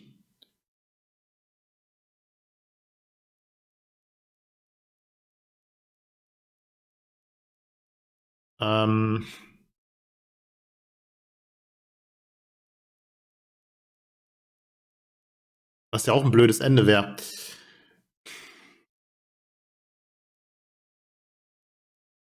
Ich weiß nicht, ob sie lebenslänglich zustimmen.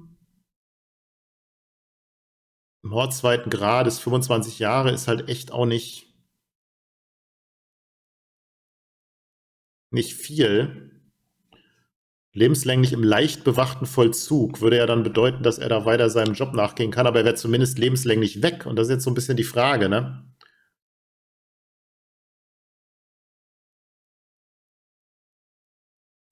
Ich meine, er könnte weiter arbeiten, aber er würde halt nicht mehr rauskommen, ne?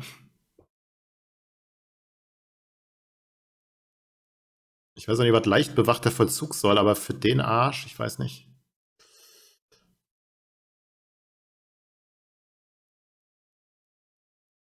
Einen mehrfachen Mörder kann man nicht irgendwann wieder rauslassen. Das geht aber nicht, wenn man ihn schon nicht in die Todesstrafe kriegt.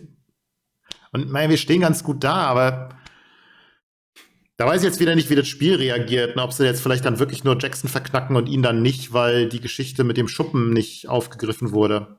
Wobei wir ja eigentlich seine eigene Aussage haben, dass wobei die halt nicht protokolliert worden ist und so. Und keine Ahnung, wir stehen aber auch super da. Nehmen wir mal lebenslänglich, was soll's. You cop to the murders, all of them. You and your co-defendant serve a life sentence in prison for each. I'll spare you the electric chair. You'll also pay restitution to the victims' families. 15 years. Eligible for parole after 10. I don't have to remind you there's an election near. A sentence like this can be justified, but allowing us to beat the charges and go free, well... Boah, was für ein... 15 Jahre ist halt lächerlich, ne? Anspruch auf einen Bewährungsantrag nach 10.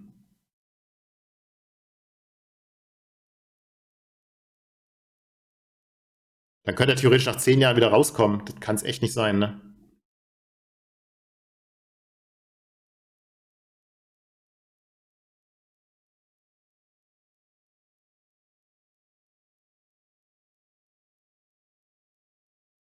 Und von der Sache her muss man halt auch irgendwie sagen, ich meine, Wahl hin oder her, ne? Ich meine, traurig ist es halt, wenn Leute wiedergewählt werden, obwohl sie immer solche Deals machen, ne? Weil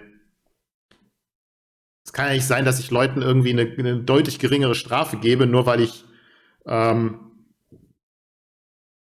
überhaupt eine Strafe haben will, weil es immer noch besser ist, als keine zu haben oder so. Also ich würde jemanden nicht wiederwählen, der dauernd mit solchen Leuten Deals macht, ja, und die dann irgendwie mit minimalen Strafen irgendwie davonkommen im Vergleich zu ihrer Tat.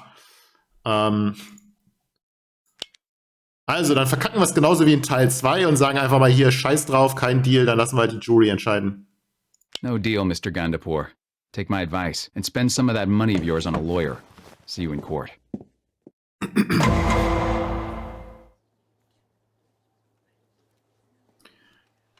Gandapur und Jackson werden zweifellos etliche verfahrensrechtliche Fehler machen. Seien Sie stets bereit, Einspruch zu erheben. Oh mein Gott, das kann jetzt richtig eklig werden.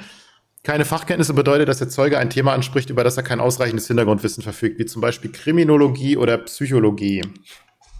Frage wurde bereits beantwortet, bietet sich an, wenn die Verteidigung eine Frage aus rein dramatischen Gründen wiederholt. Mr. Jackson, when did you begin working on my estate in Brookville? About 9 months ago. Around the time the first of the Mangler's victims was found. What? Yeah, I guess. Earlier, Detective Logan speculated that we formed a dominant-submissive pairing, with you as the submissive. Could he be correct?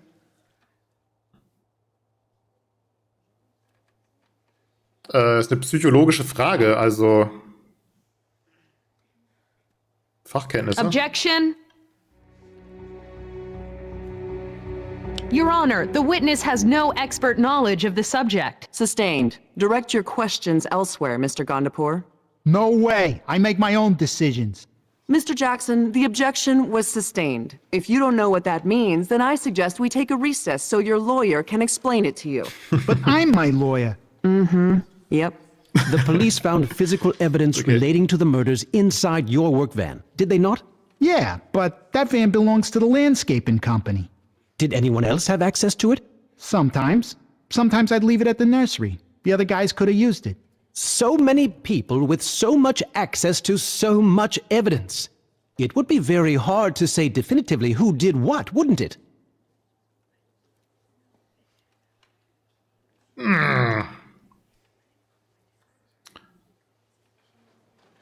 Ich meine, das ist argumentativ, also es ist Provocation. Objection, Your Honor. Oder eine Suggestivfrage können wir auch nehmen. Your Honor, defense is leading the witness. Sustained. Move on, Mr. Gandapur. The police found some burlap sacks in my garden shed. Fibers from the burlap matched ones found in Wendy Crane's hair. Do you have any idea how those fibers got on the victim? No idea. What were they for, those sacks of yours? I bought some pesticide called atrazine. I have a license to buy it. And you really have no idea how fibers from those sacks got on poor Miss Crane? Bereits beantwortet. Objection, Your Honor. The question has been asked and answered. Find a new line of questioning, Mr. Gandapur. Well, what are you asking me that for? What about the cutting tool, Patrick? The one found in the shed. It had Wendy Crane's blood on it. I don't know. Maybe someone was doing stuff in the shed, like at night. I didn't see it. Well, I would have called the police. You have to admit it is damning evidence against the two of us, really. I mean, it was my shed. I guess so. You guess so. How did a bloody knife get into my shed without you noticing a thing? I don't know.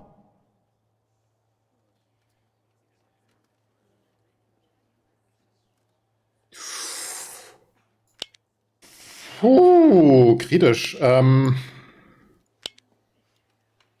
Keine Fachkenntnisse ist es nicht. Ask and Answered vielleicht? Hat er das schon mal gefragt?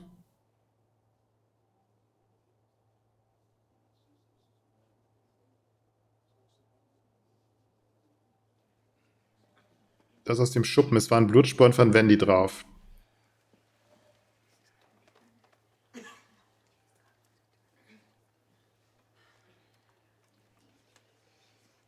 Wie kam es in den... Ich meine, es ist nicht explizit schon mal gefragt worden. Er hat ihn gefragt, was ist mit dem Messer? Und dann sagt er, ich weiß nicht. Muss irgendjemand was getrieben haben in dem Ding. Und dann fragt er nochmal...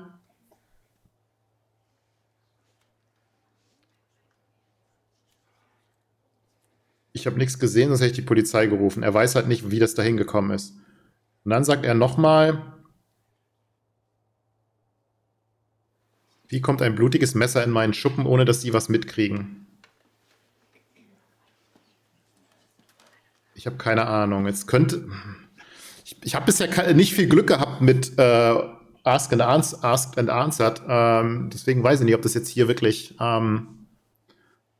darunter, ich meine, in gewisser Weise wurde das schon beantwortet, ja, weil er hat ja schon gesagt, was ist mit dem Messer? Er sagt, ja, keine Ahnung, wenn ich was mitgekriegt hätte, hätte ich Polizei gerufen und irgendjemand muss im Schuppen was getrieben haben.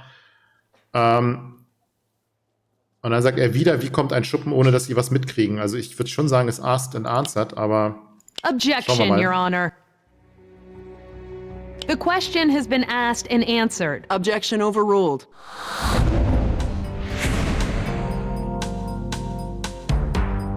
Vielleicht hätte ich auch nichts sagen sollen, weil sie sich damit ja nur selber belasten irgendwie.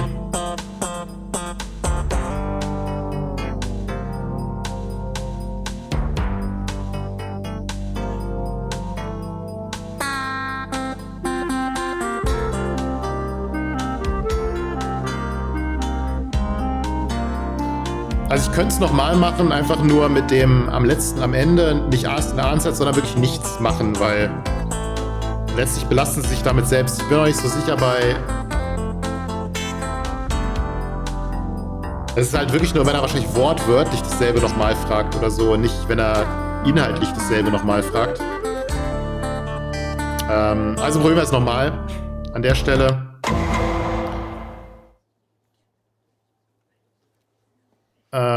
Insofern, aber das ist auch die einzige Mr. Änderung, die ich dann mache an der Stelle. When did you begin working on my estate in Brookville? About 9 months ago. Around the time the first of the Mangler's victims was found. What? Yeah, I guess. Earlier, Detective Logan speculated that we formed a dominant submissive pairing, with you as the submissive. Could he be correct? Objection. Your Honor, the witness has no expert knowledge of the subject. Sustained. Direct your questions elsewhere, Mr. Gondapur. No way. I make my own decisions. Mr. Jackson, the objection was sustained. If you don't know what that means, then I suggest ist auch ein we take bisschen a blöd, recess dass so ich your hier auf, wenn ich lawyer auf can 100 bin, explain auf it to plus you. 100, kann ich noch I'm my lawyer. 50 zusätzliche Punkte kriegen, die The allerdings police found verpuffen. physical evidence relating to the murders Und wenn dann das inside letzte your minus work 20 van. ist, Did bin they ich not? plötzlich wieder auf 80. Yeah, but that van belongs to the landscaping company. Did anyone else have access to it? Sometimes. Sometimes I'd leave it at the nursery. The other guys could have used it. So many people with so much access to so much evidence. It would be very hard to say definitively who did what, wouldn't it? Objection, Your Honor. Suggestivfrage. Your Honor, defense is leading the witness. Find a new line of questioning, Mr. Gondapur. The police found some burlap sacks in my garden shed. Fibers from the burlap matched ones found in Wendy Crane's hair. Do you have any idea how those fibers got on the victim? No idea. What were they for, those sacks of yours? I bought some pesticide called atrazine. I have a license to buy it. And you really have no idea how fibers from those sacks got on poor Miss Crane? Objection, Your Honor. Asked and answered. The question has been asked and answered. Sustained. Move on, Mr. Gondapur. Well, what are you asking me that for? What about the cutting tool, Patrick? The one found in the shed. It had Wendy Crane's blood on it. I don't know. Maybe someone was doing stuff in the shed, like at night. I didn't see it. Well, I would have called the police. You have to admit it is damning evidence against the two of us, really. I mean, it was my shed. I guess so. You guess so. How did a bloody knife get into my shed without you noticing a thing? I don't know.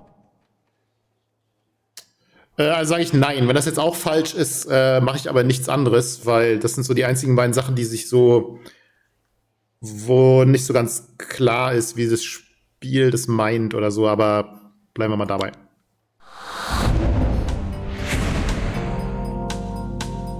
Okay, ich habe ein bisschen weniger Punkte gekriegt. Also hätte ich wahrscheinlich irgendeinen anderen Einspruch machen können. Argumentativ wahrscheinlich oder so. Keine Ahnung.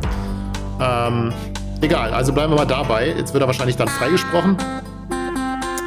Aber dann ist es halt so. Pech gehabt.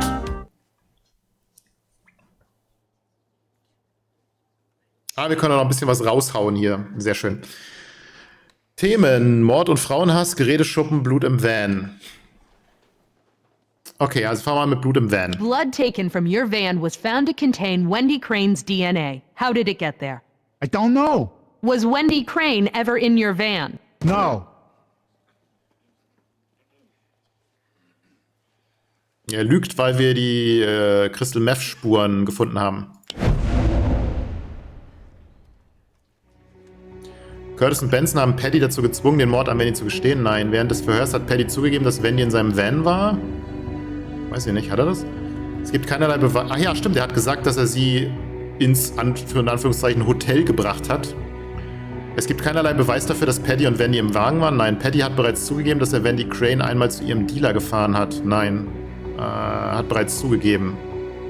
Weil er hat ja gesagt, er hat sie engagiert, um sie dann zu Gandapur zu bringen.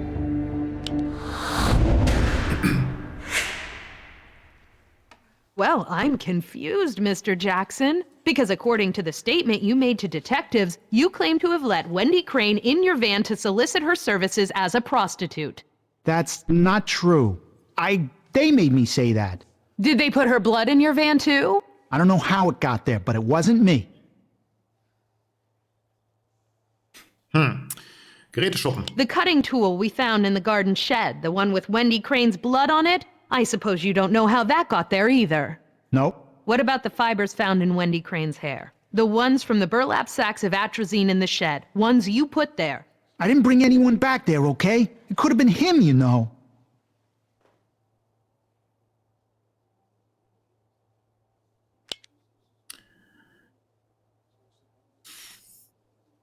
Ich habe niemanden da. Was ist mit den Fasern, die wir in Wendy Cranes Haaren gefunden haben? Die stimmen mit den Anthrazinsäcken im Schuppen überein, die sie dahin gebracht haben. Aber er hat doch selber gesagt, dass er Atrazin gekauft hat und auch eine Lizenz dafür hat. Und er hat auch gesagt, dass er Wendy dahin gebracht hat bei der Polizei.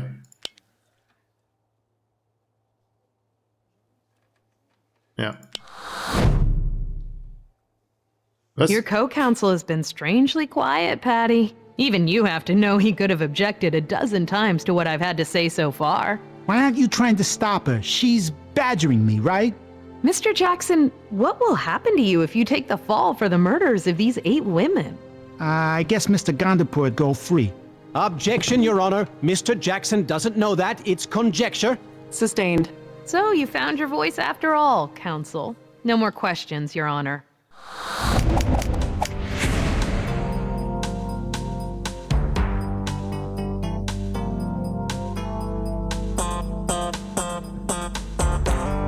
Puh. Ja, das können wir jetzt wiederholen, aber... Was war die Frage? Die Frage war, ob wir beweisen können, dass die...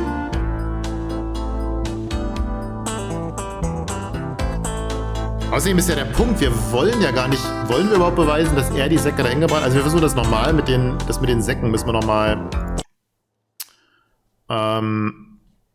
nochmal durchdenken, weil wir wollen sie ja beide kriegen. Insofern macht es ja eigentlich keinen Sinn, wenn wir alles auf ihn schieben, weil dann würde ja Gandapur freikommen. Also fangen wir mal an, Blut im Van. Blood taken from your van was found to contain Wendy Crane's DNA. How did it get there? I don't know.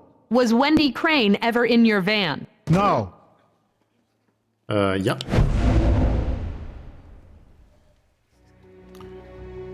Während des Verhörs hat Paddy zugegeben, dass Wendy in seinem Van war, genau. Well, I'm confused, Mr. Jackson. Because according to the statement you made to detectives, you claim to have let Wendy Crane in your van to solicit her services as a prostitute. That's not true. They made me say that. Did they put her blood in your van too? I don't know how it got there, but it wasn't me.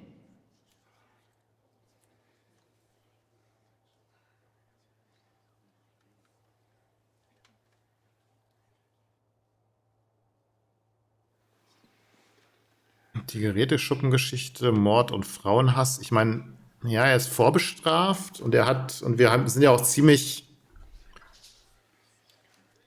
Eigentlich können wir es ziemlich gut beweisen, dass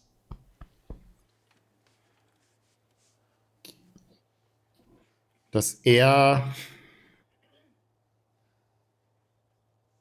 Wendy ermordet hat, wegen des Meths.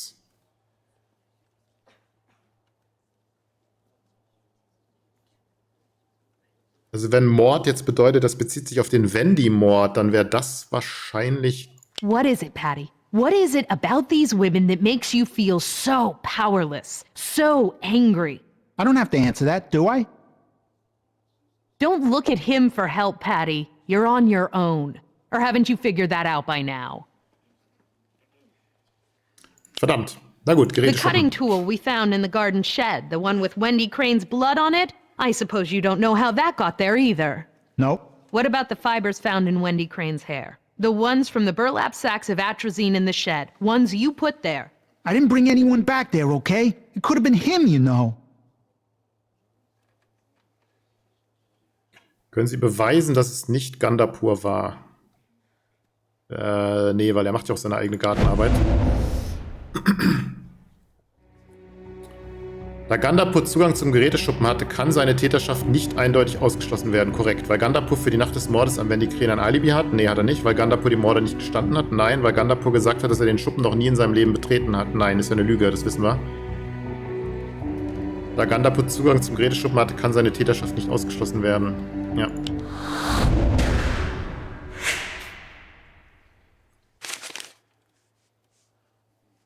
Ach so, meinen Sie das? Ich hatte das so verstanden, dass wer die Säcke dahin gebracht hat oder so, aber die meinten jetzt, Angelika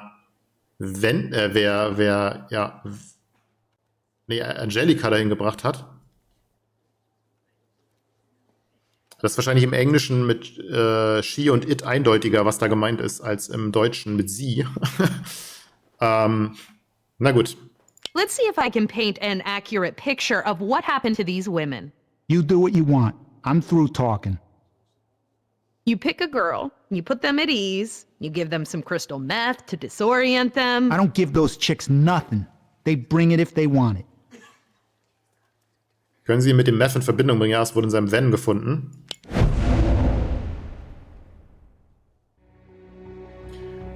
In Gandapurs Geräteschuppen wurde ein Geheimversteck mit Meth entdeckt? Nein. Im Infutter von Jacksons Jacke auch nicht. In einem Geheimversteck im Handschuhfach vom Van auch nicht. In einem von Jackson selbst hergestellten Schmuckkästchen wurde ein Geheimfach mit Crystal Meth gefunden. Genau. Exhibit A, one jewelry box of your own design, found in the van you drove, with crystal meth inside a hidden compartment. You're quite the carpenter, Mr. Jackson. Fine, yeah, it's mine. That doesn't prove I'm a killer. Your co-counsel has been strangely quiet, Patty. Even you have to know he could have objected a dozen times to what I've had to say so far. Why aren't you trying to stop her? She's badgering me, right? Mr. Jackson, what will happen to you if you take the fall for the murders of these 8 women? I guess Mr. Gandapur would go free. Objection, Your Honor. Mr. Jackson doesn't know that. It's conjecture. Sustained. So you found your voice after all, counsel. No more questions, Your Honor. Okay, plus 100 mit Retries. Aber gut. So what do you want, Mr. Jackson? I want a deal. Oh? What's your lawyer think? Gandapur thinks I'm an idiot, but I know when I'm being set up. You're a little late to that party, but I guess you got there. What are you offering? Say I know what happened to those girls. Say I was there. Say maybe I had something to do with it. but I didn't kill them. That might be worth something. Accessory after the fact? That's 7 years no parole, but it's got to be concurrent with the time I got breaking parole. Concurrent? Yeah, sometimes you can learn useful stuff in prison.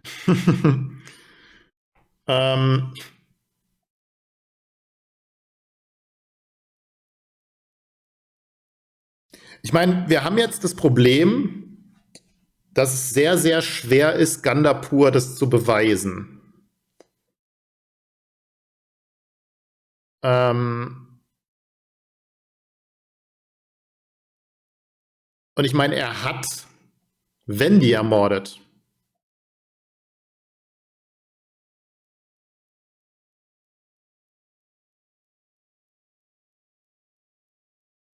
Auf der anderen Seite dürfen wir halt auch nicht zu hochgreifen, weil wenn er abspringt, kriegen wir nur ihn und Gandapur ist raus. Okay, sein Vorschlag war was? 7 Jahre ohne Bewährung bei gleichzeitiger Verbüßung des Bewährungsverstoßes. Das wäre quasi 7 Jahre Gefängnis. Das heißt, wir könnten 12 plus 5 auf Bewährung machen oder 15 Jahre. 20 ohne Bewährung.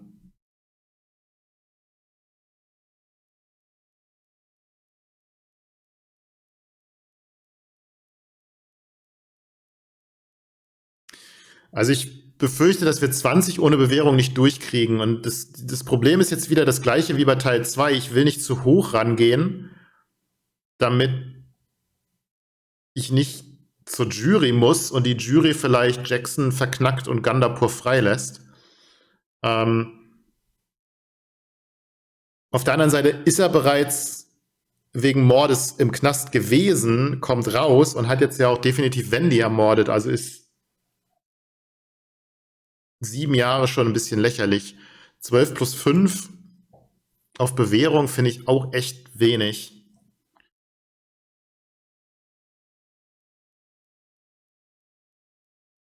Die 20 kriegen wir vielleicht nicht durch. Ich versuch's, also ich tendiere so ein bisschen zu den 15 Jahren.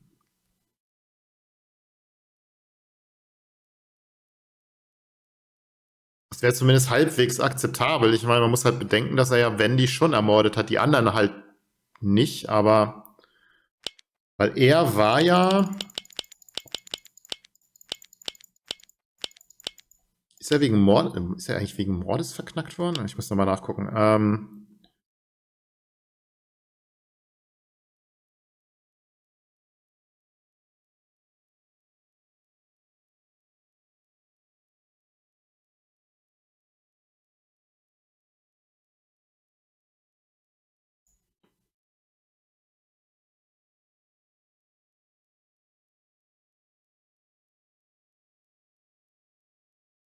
Naja, was heißt das, ne? Dasselbe Andenken an seine Opfer behalten hat.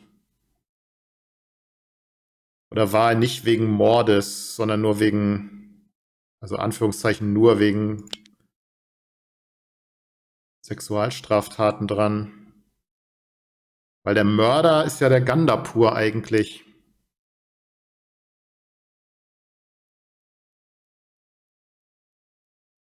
Und nicht, dass 15 Jahre jetzt auch zu hoch ist. Andererseits hat er bei mehreren Morden geholfen, ne? Wiederholt. Also das 12 Jahre plus 5 auf Bewährung halt auch schon ziemlich wenig.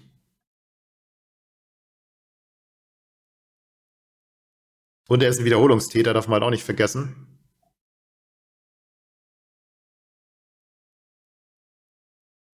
Und ich weiß nicht, ob er so auf 20 Jahre... Andererseits, ich meine, er ist voll in der Schusslinie, ja. Wenn er jetzt keinen Deal mit uns macht, so muss man sich halt überlegen, ne? Wenn er jetzt keinen Deal mit uns macht, dann ist er wegen allen Morden dran. Also mehrfacher Mord, dann ist es für ihn durch, ja. Das heißt, er hat ja auch kein Interesse daran, keinen Deal zu machen. Gandapur wäre dann zwar frei, aber wenn er jetzt keinen Deal von uns nehmen würde, egal wie schlecht der Deal für ihn ist es halt immer noch schlechter für ihn. Weil er ist dann der wegen mehrfachen Mordes drankommt und hier auf einen elektrischen Stuhl oder was auch immer hier ihre Todesstrafe ist. Auf der anderen Seite, sie hat ja vorhin gemeint, elektrischer Stuhl, haben sie, oder letzte Folge, weiß ich gar nicht genau. Das heißt, er muss sich eigentlich auf alles einlassen, was wir ihm anbieten können. In der Hinsicht kann ich ihm eigentlich sagen, 20 Jahre ohne Bewährung und dann kriegen wir den Gandapur auch noch. Weil ich meine, er war Beihilfe bei mehreren Morden. Er ist ein Wiederholungstäter. Er war ja schon mal verhaftet wegen sexueller Übergriffe und so weiter.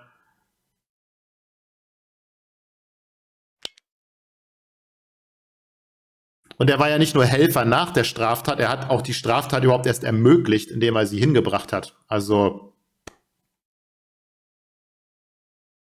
von der Logik her würde ich erwarten, dass er 20 Jahre ohne Bewährung auch nicht ablehnen kann, weil 20 Jahre ist für ihn immer noch besser, als wenn er für alle Morde drankommt. Also selbst wenn man sagt, dass es ihm egal ist, was mit Gandapur passiert und hin und her oder was auch immer. Ne? Also allein für ihn, er hat jetzt zwei Möglichkeiten. Entweder wir lassen den Prozess weiterlaufen, dann ist er höchstwahrscheinlich der für alle Morde dran gekriegt wird, was mehr ist als 20 Jahre Gefängnis. Oder er nimmt unseren 20-Jahre-Deal an. Dann kommt er nach 20 Jahren zumindest wieder raus. Ja? Und wir kriegen noch Gandapur. Und er hat ja kein Interesse daran, Gandapur zu schützen. Insofern, ich denke, er muss die 20 Jahre eigentlich annehmen, wenn ich so drüber nachdenke. Also von der Logik her an seiner Stelle, und wir haben ja hier die 100%, also was erwartet er noch, ja? Dass er irgendwie unter 20 Jahren rauskommt, kann er nicht ernsthaft erwarten. Also ich nehme die 20 Jahre ohne Bewährung. You're looking at 5 years just for breaking parole, Patty. You think my boss is going to accept 7 for being an accessory to 8 murders? 15 years, in addition to the 5 you have coming. No parole. You can't get Gandapur without me. 10 years. I do the 5 I got coming concurrently.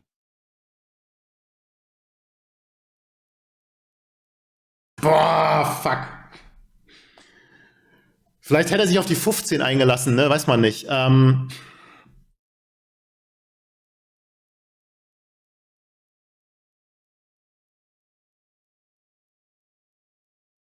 Und ich meine, er hat einen Punkt. Wir kriegen Gandapur nicht ohne ihn, ne?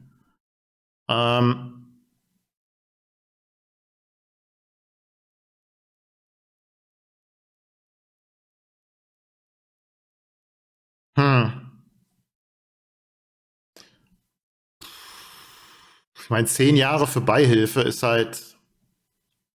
Ich meine, wenn wir dafür Gandapur kriegen für die Morde.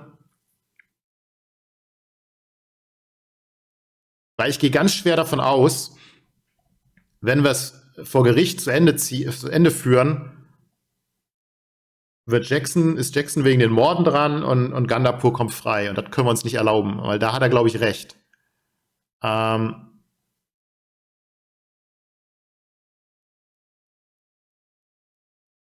Vielleicht hätte er die 15 genommen, vielleicht hätte er aber das Gleiche gesagt, man weiß es nicht.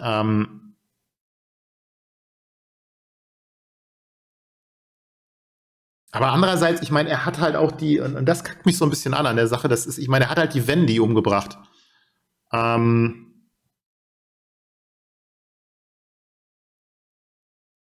kriegt er 10 Jahre für den Mord an Wendy und die Beihilfe zu den anderen Morden.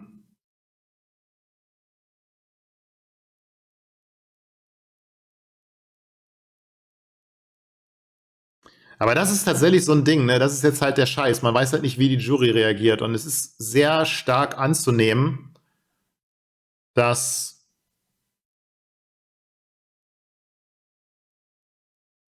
die Jury Gandapur nicht verurteilt. Weil wir dummerweise auch, und das finde ich halt blöd, an dem Punkt, wo Gandapur gesagt hat, ja, der Schuppen, da bin ich eh nie und so weiter, dass wir da nicht nochmal auf die Aussage gegenüber der Polizei eingehen konnten, dass er ja selber gesagt hat, dass er das macht. Aber ja, dann müsste man das halt nochmal anders spielen, aber ja, dann also, weil die Gefahr zu hoch ist, dass Gandapur davonkommt, denke ich, müssen wir das fast annehmen. So scheiße es ist.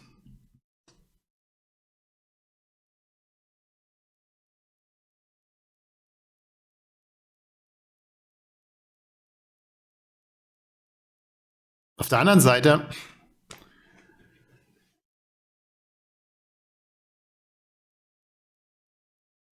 ja, was mich jetzt echt interessieren würde, ist, wenn man ihm die 15 angeboten hätte, ob er das genommen hätte.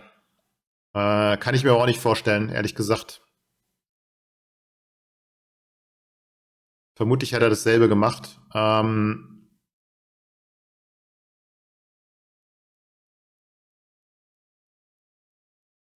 Aber ich meine, er ist der Sexualstraftäter, ne? Ich meine, auch der Mord an Wendy ist halt passiert wegen Gandapur, ne?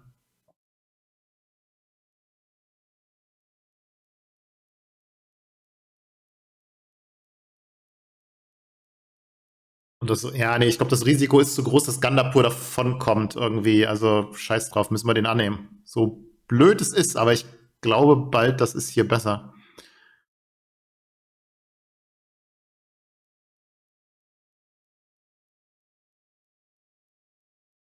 Weil es gibt berechtigten Zweifel, weil es halt der Schuppen nur ist, wo er Zugang zu hatte und so, ne? Und Gandapur könnte theoretisch. Also es ist jetzt kein Beweis, dass Gandapur dabei ist, ne? Es geht alles zu seinem Schuppen, aber ja, also ich denke, wir müssen den Deal annehmen jetzt hier an der Stelle, so blöd es ist. Und hoffen, dass wir damit Gandapur kriegen. Also probieren wir das. Okay, let's hear it.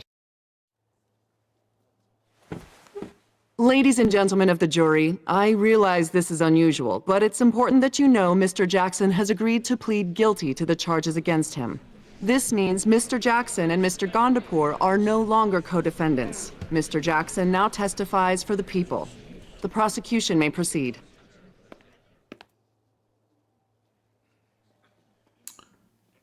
Ach Gott, es geht ja trotzdem weiter. Was für ein Elend. Okay, also, Beziehung. Wahrscheinlich die Beziehung zu Gandapur, das erste Opfer.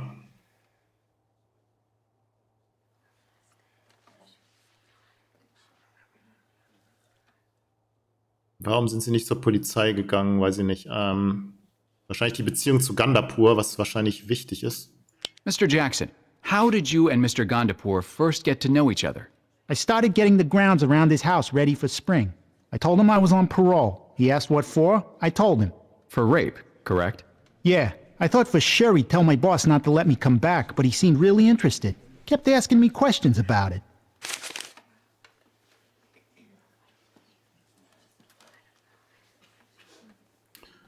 Okay.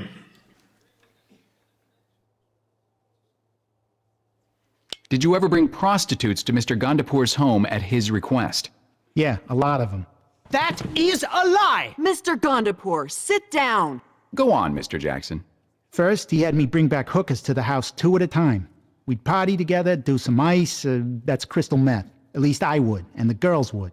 Objection, Your Honor. The witness's story is complete fabrication.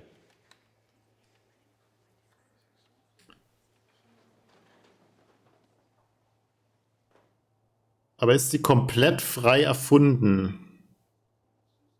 Also komplett nicht. Ich meine, ja, ich meine, er hat sie hingebracht, aber das ist halt seine Aussage, ne? Können wir das irgendwie beweisen?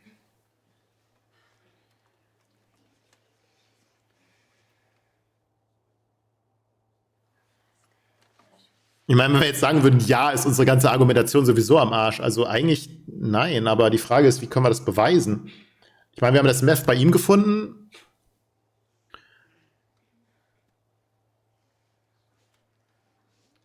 Gab's Meth bei den früheren Opfern? Der Logan irgendwas erzählt?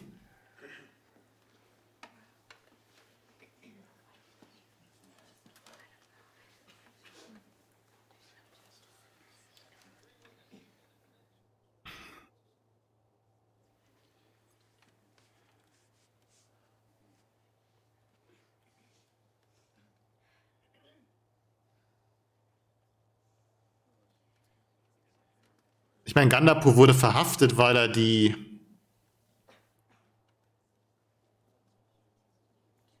Prostituierten da angemacht hat. Also im gewalttätigen Sinne. Tätlicher Angriff auf Angelica Moore. Also so frei erfunden kann das nicht sein.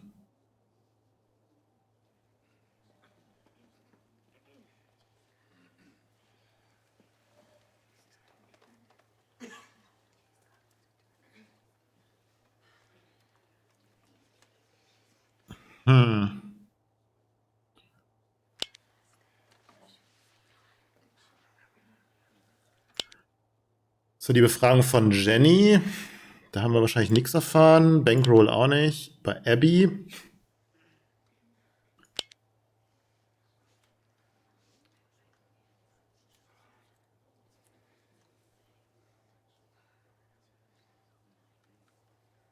Ah, genau, sie hatten ja Gandapur befragt. Hat er da irgendwas gesagt?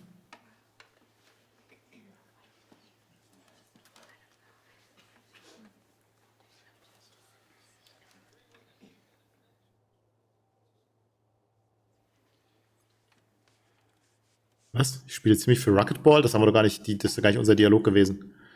Ja, ist ein Bug, wa? Oder hat er das gesagt? Habe ich das vergessen?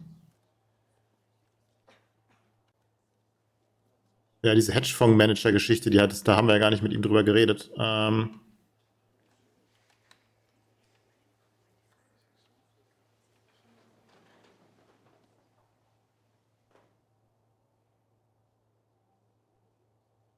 Also frei erfunden, er hatte Kontakt zu den Prostituierten zumindest. Also insofern, das können wir zumindest mal belegen. Also ganz frei erfunden würde ich das jetzt nicht sehen. Sagen wir mal nein.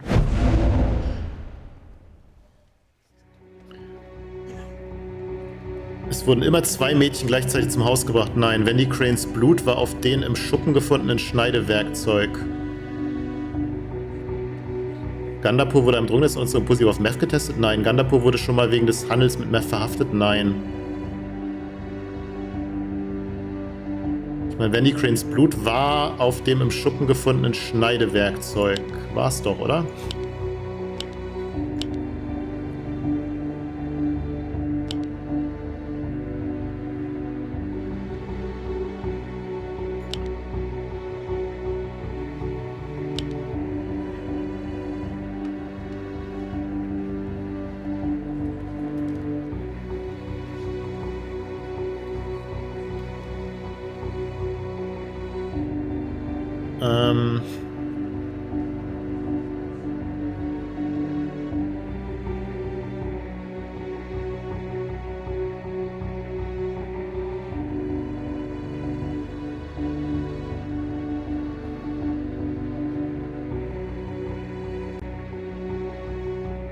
Genau, Wendy hatte Verteidigungswunden. Hat sie dann im Van ermordet.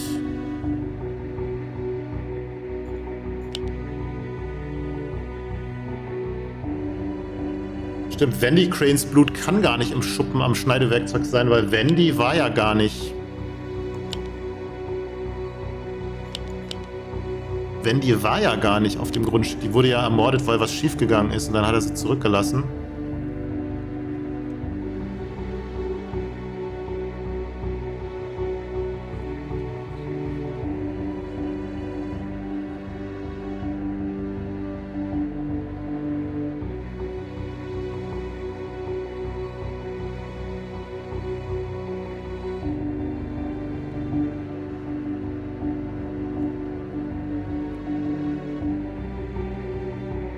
Ah doch, schwerwiegendsten war aber wohl ein Schneidewerkzeug aus demselben Schuppen, auf dem wir Blut von Wendy Crane fanden. Okay, also Wendy Cranes Blut war auf dem im Schuppen gefundenen Schneidewerkzeug. Overruled. You'll have your chance to cross, Mr. Gandapur.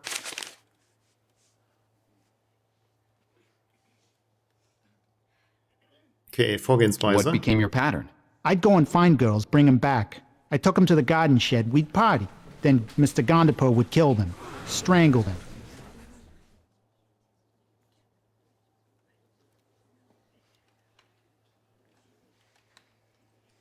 Ja, sie wurden gestrangelt.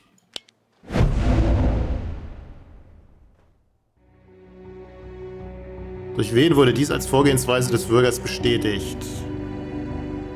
Das war Logan ganz am Anfang, als er den Modus operandi vom Bürger.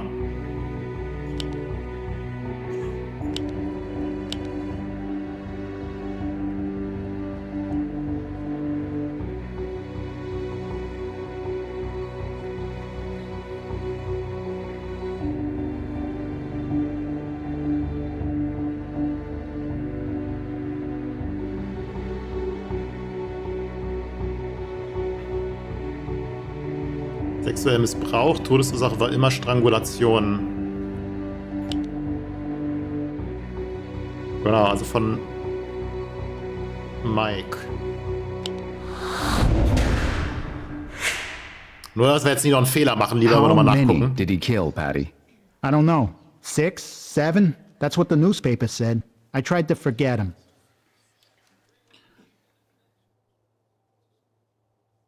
Das erste Opfer. Did you personally see Mr. Gondapur with any of the women he is charged with killing? Yeah, all of them. Tell us about the first. It was the night we just had one girl at the house. That was Angelica Moore, correct? Yeah, she changed her mind, wanted to leave. Mr. Gondapur held her down while I raped her. When I was done, well... Keep quiet! Last chance, Mr. Gondapur. Remain silent or I'll have you removed. Gondapur goes, we better make sure she doesn't say anything to anybody. What did he mean? I go back to jail, so he killed her. Okay, Wendy. What happened with Wendy Crane? I get her into the van, give her a little meth. She said she was up for whatever, so I pulled out my knife to tie her up. She starts freaking out. She's hitting me.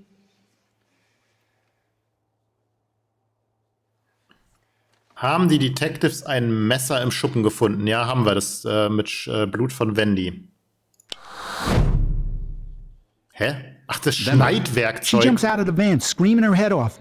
I just kind of put my hands around her throat, just to shut her up, you know?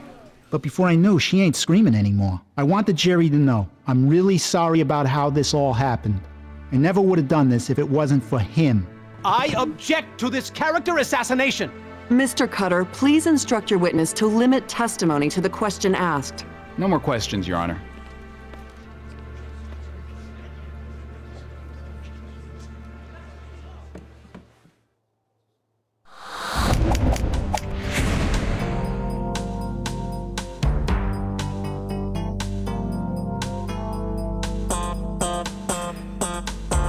Ja, das ist so ein bisschen das Problem, weil im Schuppen hieß es Schneidwerkzeug, ne? Und jetzt ist die Frage, was meinen sie damit? Ich bin jetzt davon ausgegangen, dass wenn er sagt Messer, dass dieses Schneidwerkzeug meinen. Ich weiß nicht, ob es im Englischen vielleicht dann detailliertere Begriffe gibt, was genau damit jetzt gemeint war, mit dem, was wir da gefunden haben. Deswegen, ich weiß jetzt nicht, warum das jetzt... Weil wir haben ja das Schneidwerkzeug mit Wendys Blut in dem Schuppen gefunden.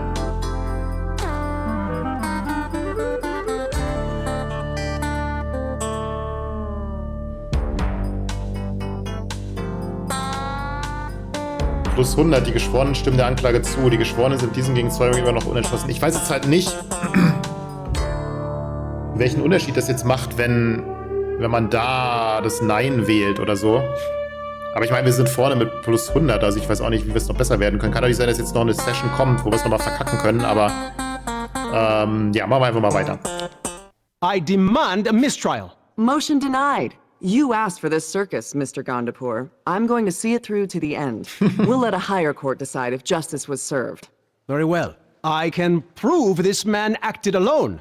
The evidence is at his apartment. I demand we send detectives to search it again. Objection, Your Honor. The defense is stalling for time. Patty Jackson's apartment has already been thoroughly searched by investigators who found nothing. Thoroughly, huh? Have you checked in the walls, in the crawl space, under his bed? Court is recessed for the day. Counselors, I want to see you in my chambers. I cannot believe the judge approved Gandapur's request. Nothing surprises me with this trial. Any clue from Jackson on what this evidence could be? None. He won't talk. I don't like it. Gandapur knows that any evidence we find has to be turned over to him. It's what he's counting on. But why? Whatever it is must implicate Jackson as being the real ringleader. Wait a minute. The police never found the souvenirs taken from the victims. The locks of hair that were missing.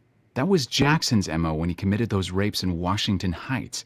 If the search reveals trophies like that in his apartment, it would go a long way to convince a jury that Jackson was responsible for the murders, not Gandapur. Get this. When detectives searched Jackson's van, they found a small jewelry box with a false bottom. Oh.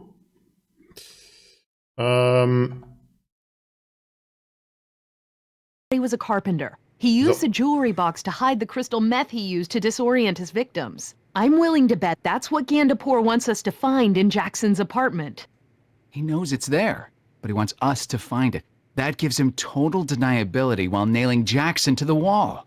Call Logan. He might be able to help us thread a pretty small loophole here. I'm going to take a walk. From this point on, keep me out of the loop. Hey, Abby. It's Mike Logan. I found something. Don't tell me what it is. Don't worry, I know the rules. I'll file my report after you guys conduct your own search. Just, tell the uniforms not to shake the present too hard. Might break what's inside. Thanks, Mike. You're a lifesaver. Why don't you thank me with dinner? Da lacht sie nur aus. Das ist ja abartig. Okay. Remember, this isn't gonna work unless he gets good and angry. Don't worry. I have a special talent when it comes to infuriating people. Mr. Gandapur, you stated at the close of trial yesterday that investigators were to search Mr. Jackson's apartment again for evidence pertaining to this case. Indeed. They didn't find anything. I am well aware. Gandapur ist aalglatt. Versuchen Sie sich auf die reinen Fakten des Falls zu konzentrieren. Namen und Orte. Vermeiden Sie die zentralen Punkte, bei denen Gandapur in der Lage sein könnte, die Geschworenen zu verwirren. Vermeiden Sie die zentralen Punkte. Was soll das bedeuten? Namen und Orte.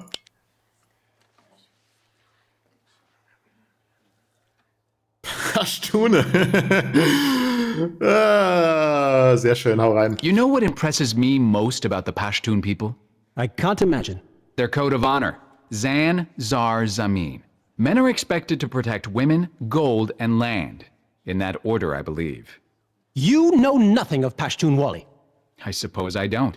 But I do know the expression, revenge is a dish best served cold. That's Pashtun too, isn't it? Yes. Verdammt, ich dachte, ich kriege ihn damit ein bisschen aufgeracht. Egal, Angelica Moore. What was it about Angelica Moore, Mr. Gandapur? Why is it you were so fixated on her that months after you were arrested picking her up, you sent Mr. Jackson here to kidnap her for you? She was a woman in need who I tried to help and who took advantage. That is all. The arrest was a misunderstanding and the charges were dropped.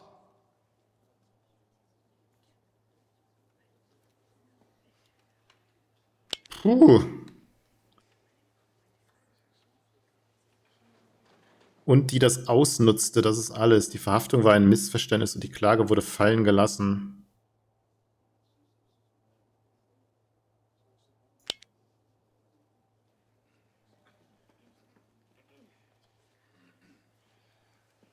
Entspricht Gandapurs Erinnerung der Wahrheit? Das ist jetzt wieder die Frage, was meinen sie damit, ne? Also...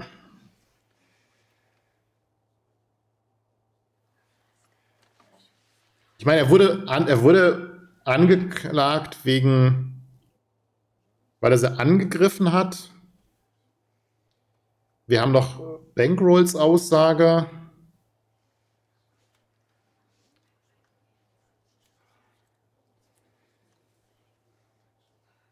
Aber die Frage, worauf bezieht sich die Frage? Welche Erinnerung meinen Sie jetzt genau? Ne? Das ist ein bisschen schwammig. Also ich versuche es mal mit Nein, aber wahrscheinlich ist es wieder falsch. Ah, nee. Jennifer hat den Detectives erzählt, dass Angelica Moore von Mr. Gandapur bestochen wurde, damit sie ihre Aussage bei seiner Gerichtsverhandlung änderte. Nee, wer ist denn Jennifer? Gandapur war ein Stammkunde von Angelica, auch nicht. Bankroll hat den Detectives gegenüber zugegeben, dass er von Mr. Gandapur bestochen wurde, damit sie ihre Aussage bei Gandapurs Gerichtsverhandlung änderte. Das war's, glaube ich, ne? Bankroll hat den Detectives erzählt, dass sie ihre Aussage bei Gandapurs Gerichtsverhandlung änderte, nachdem jemand ihr Leben bedroht hatte. Nee, aber Bankroll, jetzt muss ich gerade mal wieder her, der tappt irgendwie raus aus dem Spiel manchmal. Ich glaube, Bankroll hatte uns gesagt, dass er Bestechungsgeld dass er bezahlt wurde. Aber ich prüfe es nochmal.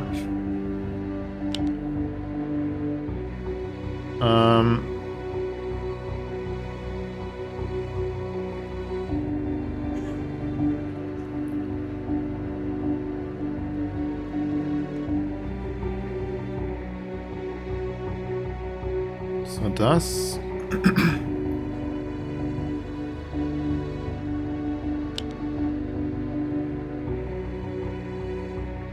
Von Escalate.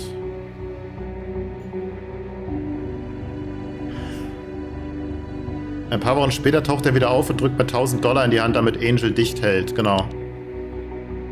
Bankroll hat den Detectives gegenüber zugegeben, dass er von Mr. Gandapur bestochen wurde, damit sie ihre Aussage bei Gandapurs Gerichtsverhandlung änderte. Misunderstanding? Are you sure? Because I have an affidavit by one Donald Deschamps, aka Bankroll, an associate of Angelica Moore's who swears under oath that Angelica changed her testimony after he received a bribe on her behalf of $1,000. That is ridiculous. He must have me confused with someone else. Oh yeah, another person of Arab descent in Harlem who was arrested for assaulting Angelica Moore shortly before her death. Are you trying to get a rise out of me, Mr. Cutter? It doesn't seem to take much, Mr. Gandapur. Apartment. What did you want us to find in Patty Jackson's apartment, Mr. Gandapur? What makes you think I expected you to find anything? Ja, er hat bestimmte Stellen genannt. Unterm Bett und im Schrank, hinterm Schrank oder so Geschichte.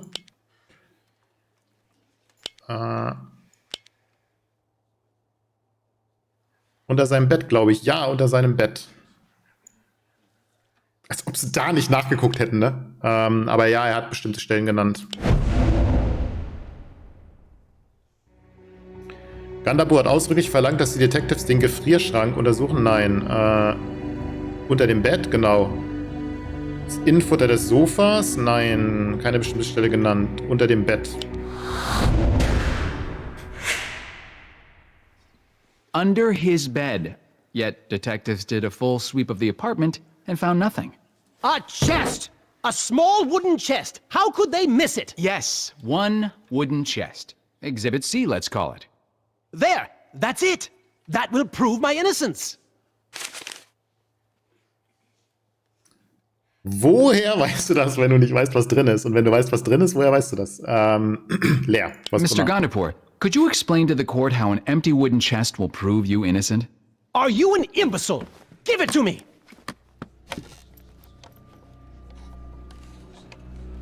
There! There, you see?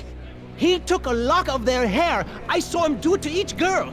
You didn't think I knew, did you? Nothing gets past me, you mongoloid! No. No, wait. I didn't mean that I'd... No further questions, Your Honor. No. I demand a mistrial. No. Standen die Geschworenen auf der Seite der Staatsanwaltschaft, Geschworenen stimmen der Anklage zu. Sehr schön. The prosecution rests, Your Honor. Mr. Gandapur? The defense rests, Your Honor. The jury is to retire for deliberations. I'll send along jury instructions shortly. Court adjourned. Has the jury reached a unanimous verdict? We have, Your Honor. Please read the verdict as it stands recorded. In regards to Mr. Gandapur, as to counts 1 through 8, homicide in the first degree, guilty.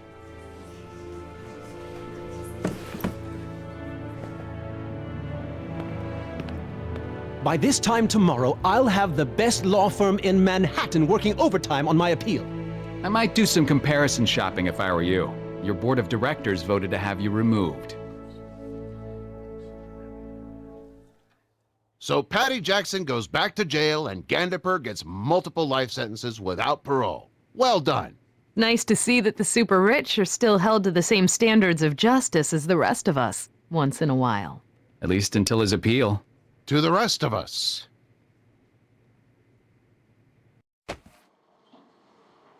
Is that what I think it is? Briscoe's Little Black Book of Unsolved Cases. How did you... Right. I don't want to know. Hold on. Frank Vincenzo Jr. I recognize that one. Do tell. He was a tenant in the apartment building where that Glock 17 was found. Got a forwarding? According to this, he's still a tenant. Thank God for rent control.